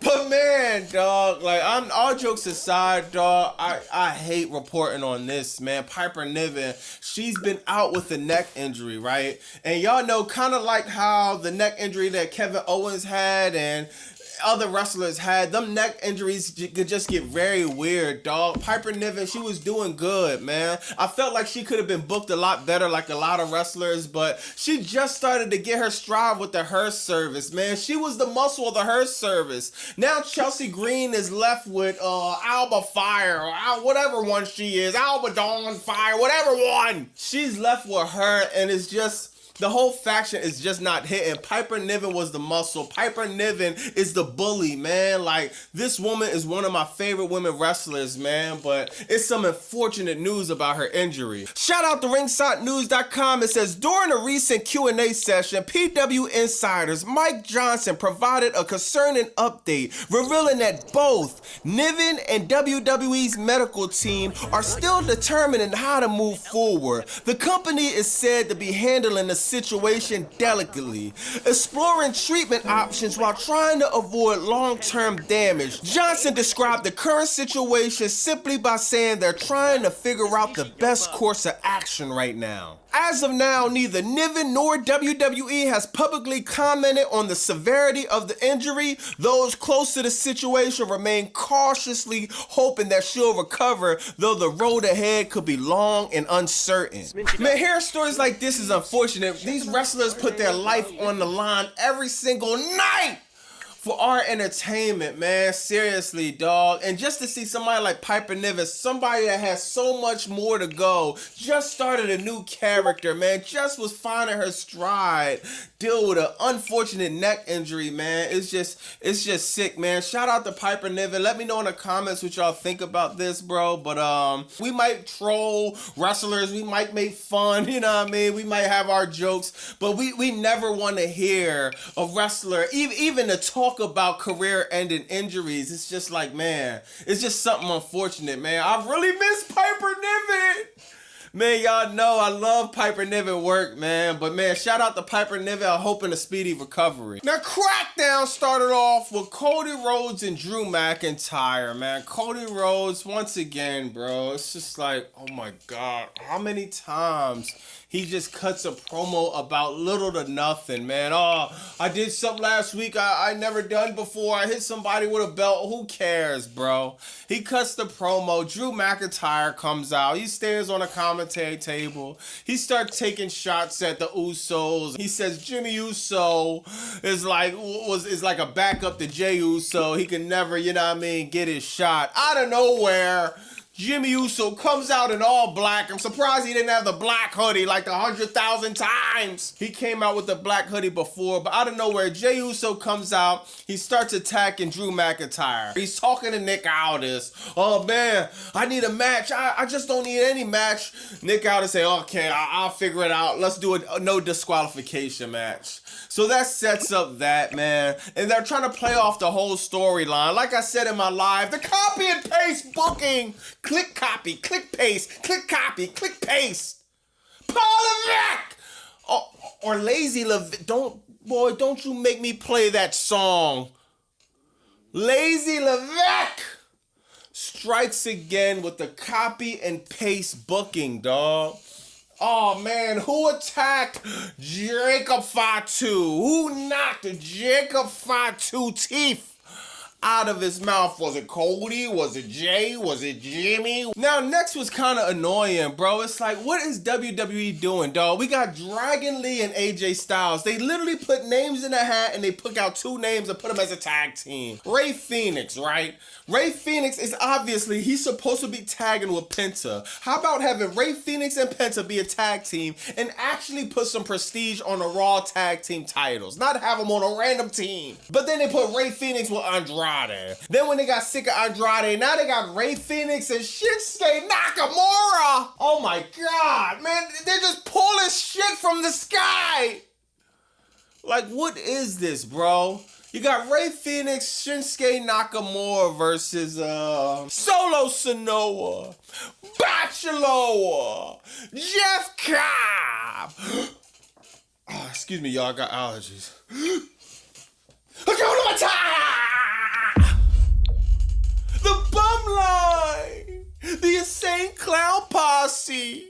Man, when they came out, when I clicked it, because I went to the bathroom, right? When I came back, I seen two people in the ring. I'm like, ooh, Darby Allin and Sting. No, it's just the MFTs. Now they got the paint on their face. I don't like it. That's, Bobby Monsoon, man, you don't watch New Japan. No! You don't think Crackdown's enough? You don't think Raw's enough? You don't think AEW Dynamite's enough? No, I don't watch New Japan Wrestling. No, I don't care about New Japan Wrestling. Sorry. They have a tag match about absolutely nothing. They go over, and it's just like, dog, this match meant absolutely nothing, dog. Seriously. And this is what I'm getting pissed off about, dog. Just these stupid ass matches that mean absolutely nothing. Why in the hell Ray Phoenix and Shinsuke Nakamura are tagging? Next, you got Kiana James versus Tiffany Stratton, and it's like, oh my God, Kiana James is a manager. Why is she wrestling the undisputed women's champion? It's Tiffany time up. It's just not working. Tiffany Stratton is one of the best women on the roster. Acrobatics, her character, her potential storytelling. Potential. Because the story time she's in now has been Tiffy time and she skips to the ring and nothing else happens after that. Tiffy's supposed to be like one of the mean girls. I said this on live too. One of the girls one of the girls in college, one of the girls that's way out of our league. One of the girls, Hassa Diddy, Chanel bag, Birkin bag, got a rich daddy, rich parents. How hard is it to book it? Yo, it's right there. Tiffany Stratton is not a baby face, you idiots in creative. Tiffany Stratton is a heel. Everyone knows that, but the people in creative. Of course she wins the match. Jade Cargill comes back! And she comes back with a vengeance, man. She did a great job. She turned heel. Clothesline Tiffany Stratton. I was about to snap because it looked like Jade Cargill was about to help Tiffany Stratton. First she started beating up Julia, throughout the ring. But then she started whipping Tiffany Stratton ass, and I kind of was like, yes, Jade Cargill, she got the scar on her face. This is what I want to see. Now, Jade, this is what I want from you. Call up Naomi. Take some notes. See how to book a real heel turn, a legit heel turn.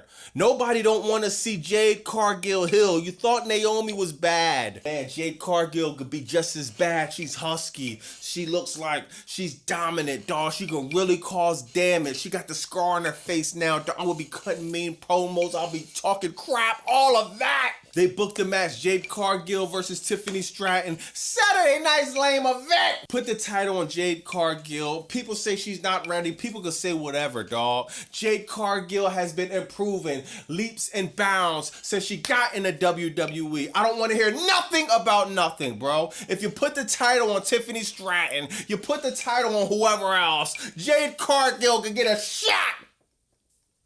She could get a shot. It's well deserved. It's overdue. Next, you got the US Open Challenge, and it's like, oh my God, bro, no! Bro, didn't we just do this? Dog, John Cena did the US Open Challenge, right? We waited so long. We waited literally years before we got another US Open Challenge. Sami Zayn did it because him and Sami Zayn had a match. And Sami Zayn wanted to continue the tradition. I call it lazy booking, but whatever. I still got it. It still made sense. What the hell? Ilya Dragunov, what tradition is he keeping up? The one Sami Zayn? Dog, Sami Zayn had the belt for a few weeks, a handful of weeks.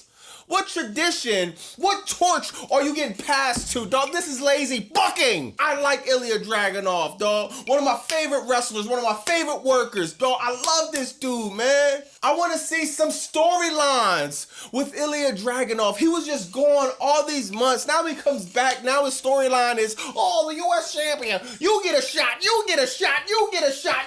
I want a shot. Bobby Monsoon, Ilya Dragunov, next week on Crackdown. But man, I was happy, dog. Like, yo, man, we gonna have Ilya Dragunov. Then the music hits. Karrion Kross and Scarlett comes out, man. I was getting hyped. Then I had to wipe my eyes, man.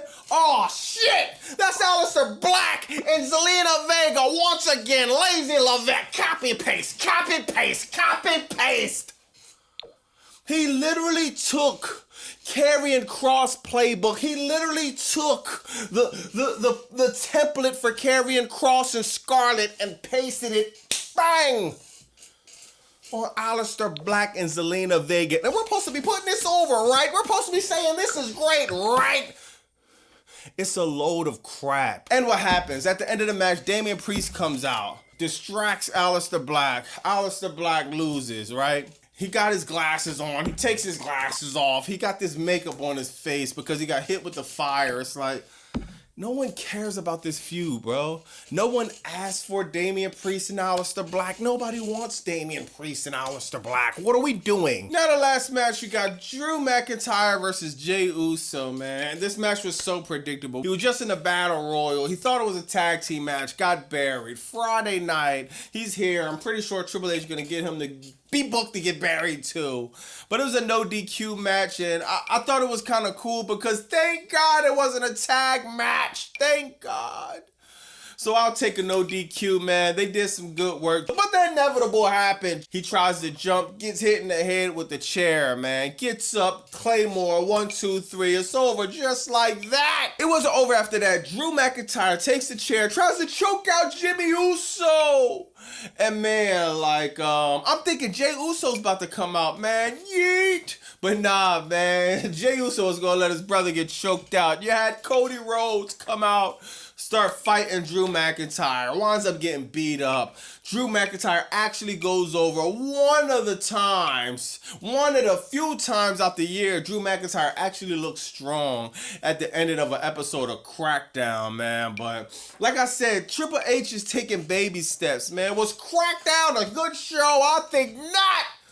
Was it an F-? I wouldn't give it an F-. I wouldn't give it an F. I give it an F+. I said this on live. I give it about a 69. It was still an F. Still a copy and paste, predictable crap going on. But let me know in the comments what you think about that. What do you think about Crackdown, man? Did you enjoy the episode of Crackdown tonight? And also, what do you think about, man, the boy Doug, bro? He's a part of security, a.k.a. he's, like, in developmental as a wrestler, dog. I don't think they're going to just have him as security. They're going to have him in some type of storyline. I'm interested in seeing where they go with that. Also, Hill Jade Cargill. Do you think Jade Cargill will walk out of Saturday Night's Lame Event? World Undisputed women's, I know I butchered that, women's undisputed world champion. Will she, man? Let me know in the comments what y'all think about that, man. I'ma see y'all, man. I'ma keep going live, man. It's a lot of work. I'm doing double duty. I'm going live, then I'm doing the video, but your boy Bobby Basu work for the people. I work for the chat, the pirates in the chat. Shout out to everybody showing love, copping the Paul Levesque shirts, the $3 billion of debt shirts. Man, I appreciate it. I appreciate everybody tapping in. Man, I highlight y'all are all on Netflix, man. So, oh my God, I want to see what they do on Raw on Netflix. After the Jey Uso backlash, let me know what do y'all think they're going to do on Raw on Netflix, man. Are they going to make pivots? We'll see, man. But holla at me in the comments, man. It's Bobby Monsoon 215. Like, comment, subscribe. Bow!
But I'm putting a question mark down because he may well be when we finish.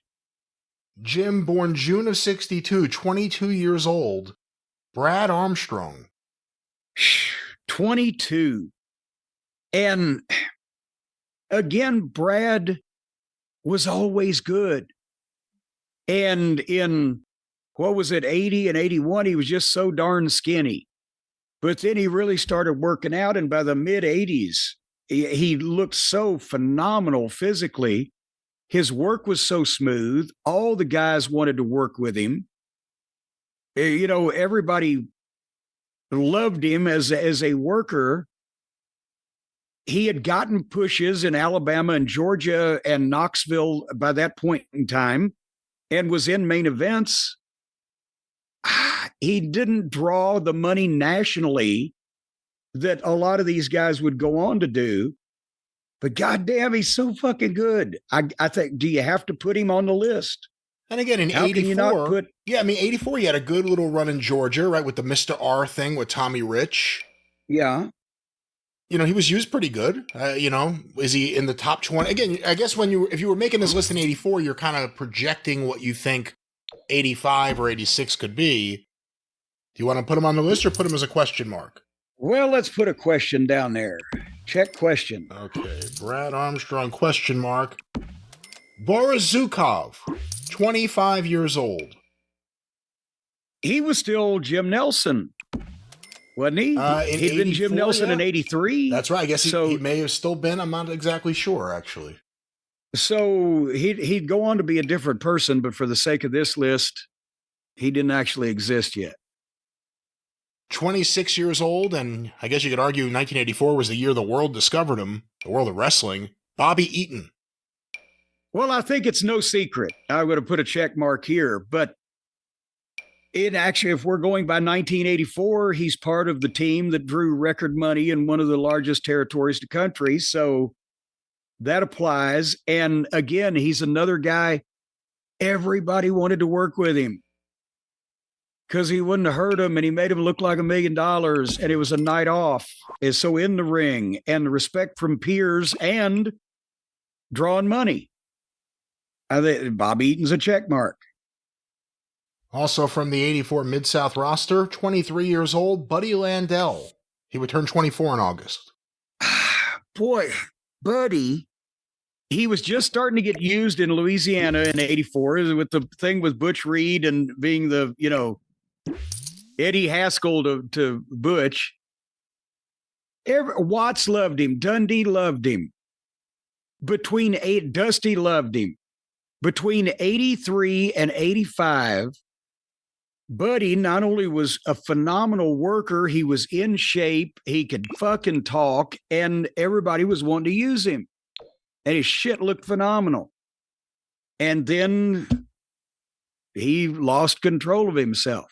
But if you didn't know that was going to happen, I think you could argue, notwithstanding 1985, 1984 was kind of the year that Buddy Landell became a star, and everyone's like, this is a future star.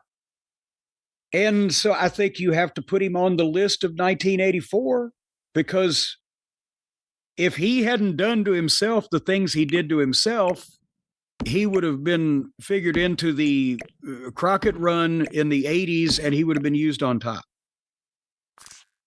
Jim, at 26 years old, Kurt Hennig. And here's another name. I mean, my God, Hennig had he turned pro. He was still a teenager, right? He was so thin, so painfully thin. He was in the WWF. When was the first time? Was it 81 or was it 82? 82, I guess, if we could say safely. Yeah, but he had started working before that. Yeah. Obviously, he would go on to, within the next few years, be another guy that was in the running for He's the best in the business in the ring, etc. In 84, he was still working for Vern, right? Was that the team with Scott Hall? That no, not yet. I think 84. No, 80. I don't even remember if he did anything in Portland still in 84, but 84 was him and his dad against the Road Warriors is what I remember. That's right. So I think he was still teaming with his dad and doing stuff with his dad in the AWA. I think obviously he's at least a question mark. Do you want to come back based on what he was doing in 1984? Let me write that down. Current head ink on the question mark list. Here's an interesting one for 84. 29 years old, Gentleman Chris Adams. And he had already started the run with the Valets and Garvin and Sunshine and Precious and etc. in Dallas and was featured on national television. He'd only been in the country 2 years at that. Didn't he 81 or 82? He started in Los Angeles. 81, I believe. So he's already a main event fucking guy. And actually that was 84 and an 85, and that was as good as it was going to get, wasn't it? Well, 84 too, he was, I think you could argue, the biggest babyface next to the Von Erichs. I would say he was probably more popular than Iceman Parsons at that point. Yes. And then he turned heel against Kevin, which kind of began, I guess you could argue, the best run of his wrestling career, him and Gino. Yep. So Chris and Gino. So again, 29 years old, but 84 is kind of the year that everything works out for Chris Adams. Yeah. So he's a check mark. All right, let me put him on the list. Chris Adams. He's the oldest on the list so far. Think about that. We got 9 people already, and 1, 2, 3, 4, 5 question marks. Someone you know well from 84, 24 years old, Dr. Death Steve Williams. Again, just the prospects, the recruiting efforts, all these territories, all these fucking names. In 1984, Doc had already been used as a babyface, not in the main events, but because he didn't start till 82. So 84 really was when Watts turned him heel and started really pushing him. And because of that, I think that's the upward momentum in 1984. He had been a babyface and he was already over, but then it was the match with Hercules Hernandez and Jim Duggan in New Orleans. Doc was the referee. I paid him off and he fucking turned on Duggan, switched heel, but then the babyfaces came in and shaved my head anyway. And then that was the trigger for the next year, Doc and DiBiase as a top heel team. Doc would go to Japan, blah, blah, blah. But he was getting his first major push in Mid-South Wrestling in 84. So that would definitely have to be a question mark at least, right? I wasn't sure where you were going. Let me put him on the question mark list. I'm thinking it, if not a check mark, I'm going to put a check and a question. You brought him up before. 28 years old, Hercules Hernandez. Jesus Christ, he was 28. Has there ever been since then, in the 40 years since then, Brian, a guy with that kind of body, ripped at that size and that weight, that could take backdrops and fucking big bumps like he did and move like that? It was amazing. You know, when people like me first saw, after the fact, the television shows of Mid-South in 84, that was one of the big revelations was, oh my God, Herky, because you kind of knew him as a different guy in the WWF, even before Power and Glory, like 89, 90 as the babyface with the blue trunks. Yeah. He moved differently. He paced things differently. He wasn't as wild and action-packed. You see him in 84, he's one of the best. I mean, you could argue in 84, he's one of the best big guys in the business. Yeah. And see, that's the thing. Hercules was so fucking big and cut and, you know, energetic in his work and et cetera, and moved like that. And that was a calling card everywhere else in Florida, even in Mid-South with those big guys, he stood out. And he had been used. He was my bodyguard in 84. He was working the programs with all the top baby faces. But Vince's Land of the Giants, he got even bigger. Instead of being in Mid-South, I bet he had a 34-inch waist. I mean, it would just, he had bulk, but he had movable bulk. He was ripped and cut more and just, he looked physically phenomenal. After 5 more years, when he gets in the Vince mix and he's doing all the sauce that he's been doing, but now he's doing more of it, he was just thick everywhere and big to keep up with that crew, and that cut way down on his mobility, not only 5 years later, but another 40 pounds. That's why I say in Mid-South, he was easily 260 to 270, but with a fucking, like I said, a 34-inch waist or whatever. It was a whole nother thing when he got to be past 300 pounds. So what do you do with him for this exercise? For 84, goddamn. Oh, he was so good. Let's put a question mark. All right. Because we're running out of spots. Because look at the next name. Well, the next name on the list, again, another guy you don't think of as being in his 20s, 29 years old, Jake the Snake Roberts. And Jake had already main evented several runs in Louisiana, and he'd been in Dallas and a variety of places all over the country, and was within a year of starting for Vince. Yeah. He's already a draw, an attraction, and he's only going upward. I think he's got to be on the list, don't you? I don't know. Or on a check. For 84, I don't know. Because again, he starts the year, he's a star in Georgia.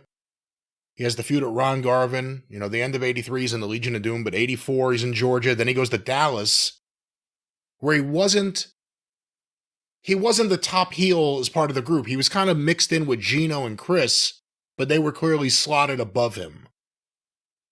I don't know. Well, see, 85, he goes to Mid-South. 85, I think, is the year that Jake, you're like, oh yeah, this guy's a complete fucking star. But 84, I don't know if it was as apparent.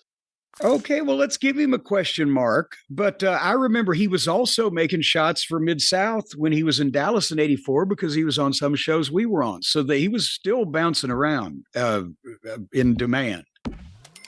But we will question mark it. Another person from Mid-South 84, although he would move on and go to Memphis and then I believe end up in Florida by the end of the year, or at least early 85. 29 years old, Jim Neidhart. The Anvil. I think he doesn't make the top 20 just because the list is so crowded. But again, in 84, he's tailor-made for Watts. He's already had the run in Stampede for Stu. But Watts loved a big, legitimate athlete like that, and he used him real well in 83 and 84. And then, as you said, he went on different places and ended up in working for Vince also. But in 84 wasn't necessarily everybody's going, Jim Neidhart, next big thing. Well, here's someone who had a hell of an 84. He won the world title. 24 years old, Kerry Von Erich. Yeah, he's kind of got to go on the list, doesn't he? The biggest fucking star of the year as far as the NWA and as far as being a babyface is concerned, and drew the record gate in the history of the wrestling business. So he has to kind of be there. One of the most sought-after people by Vince McMahon that he didn't get at that time was Kerry Von Erich. But also on the list here, Jim, 27 years old, Kevin Von Erich.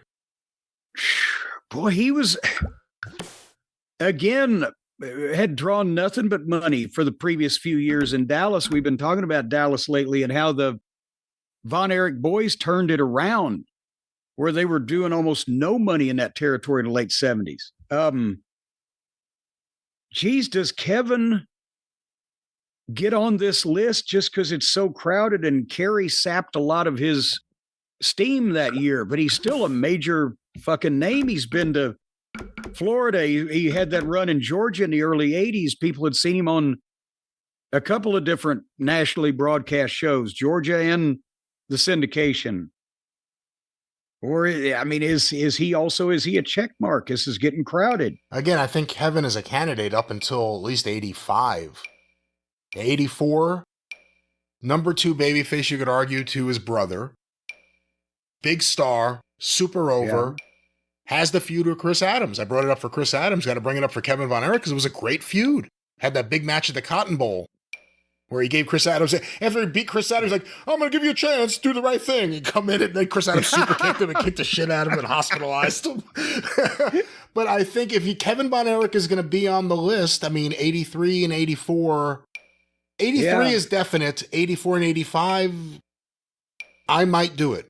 I might. Well, let's give him a check and we'll come back and count later. Also, 27 years old, Coco Ware.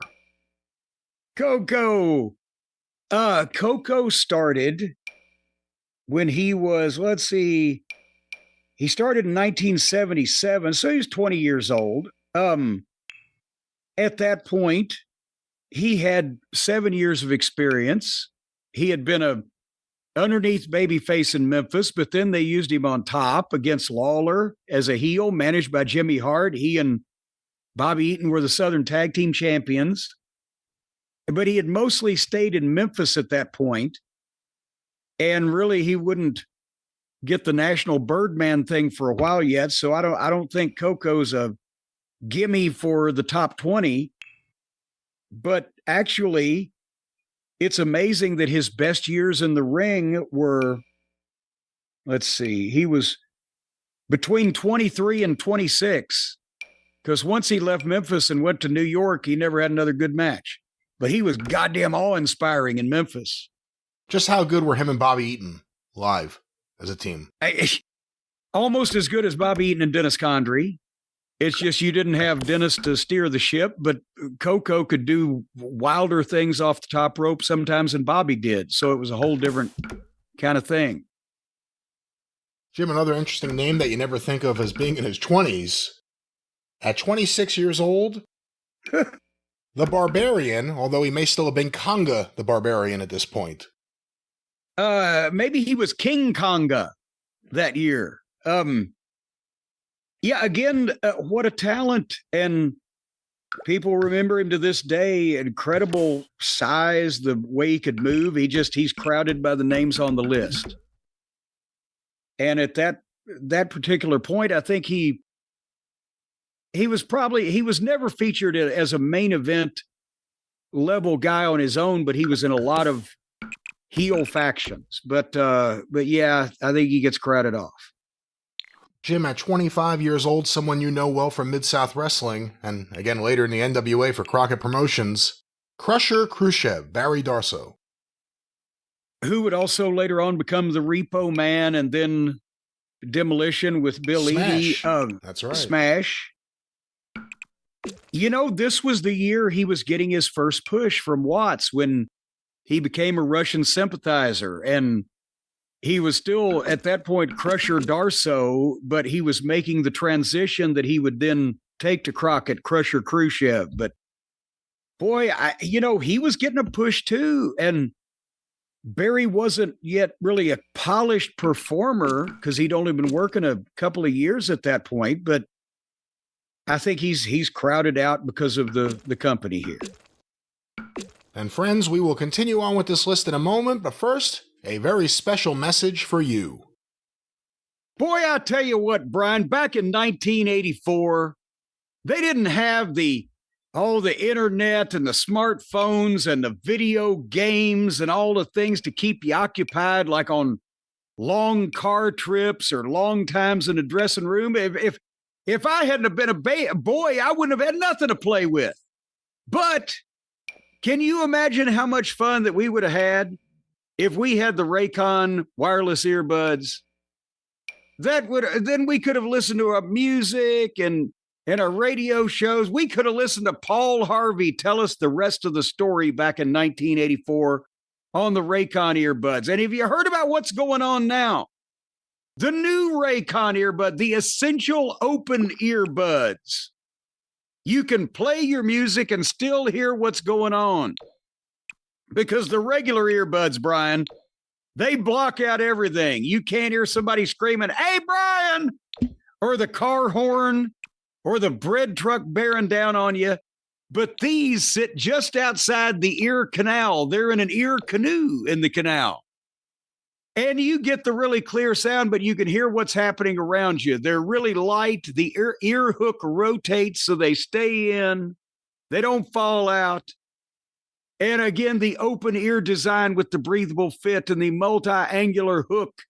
They're very lightweight, but they still have the multi-point connectivity and the 36 hours of battery life. So now, for the holidays, you do not have to fear, Brian, being run over by a goddamn semi. When you're trying to run across the interstate with a big screen TV that you've stolen from Walmart on your back, you can hear the semi-trailer truck bearing down upon you.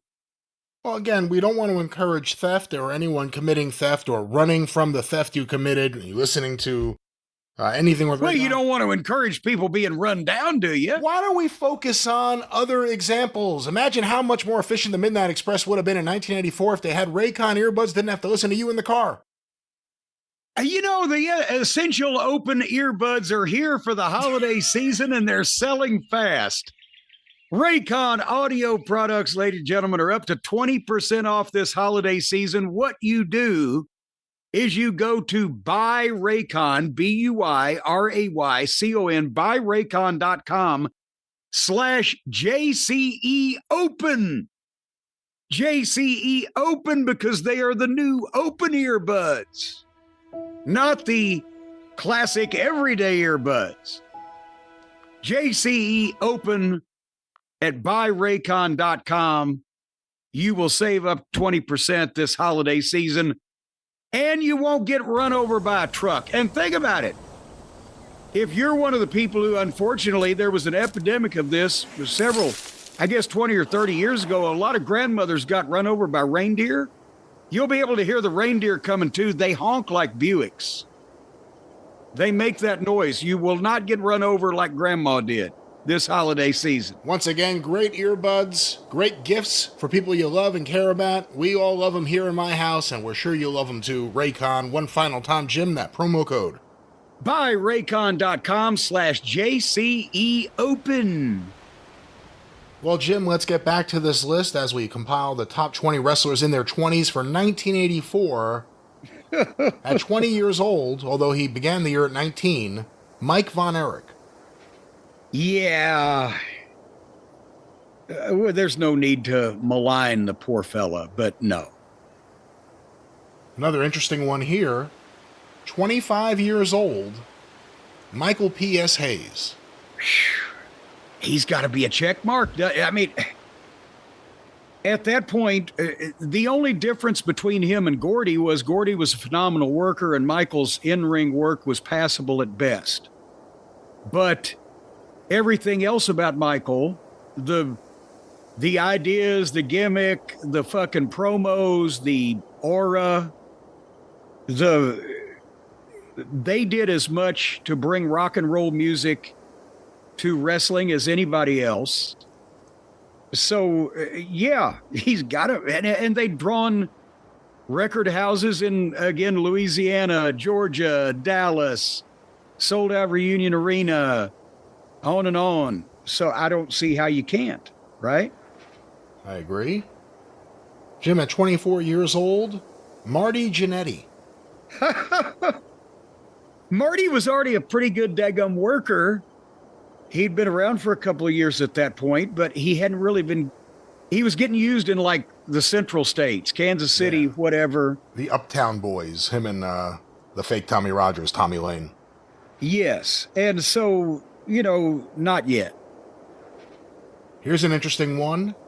25 years old, Magnum TA. Boom. This was in 83. He'd already been obviously used to some extent in Florida and Portland. But when he got to Mid-South, Watts made him and Wrestling 2 tag team champions in 83. And that ran until we got there and beat him for it, where then he immediately had TA win a program against 2 who had turned on him. And by the end of the year, Magnum TA is the North American heavyweight champion. He's working in the big shows with top guys. How can he not be a check mark? He was one of the most upwardly mobile guys of 1984. Absolutely. Someone you think of when you think of Magnum, also 25 years old, Nikita Koloff. Ooh, where? Shit. We're a year away from him and Flair for the That's first right. time. That was the 85 first Great American Bash in the ballpark in Charlotte, but this was the start of the build for all of that. Nikita Koloff didn't exist in the wrestling business before 1984, but he would be not only get a major push in 1984, but then end up being one of the biggest names in the NWA for the next 3 years, and then a variety of things. His career was curtailed early, but I don't think he can be. Can he be a confirmed check at this point in time?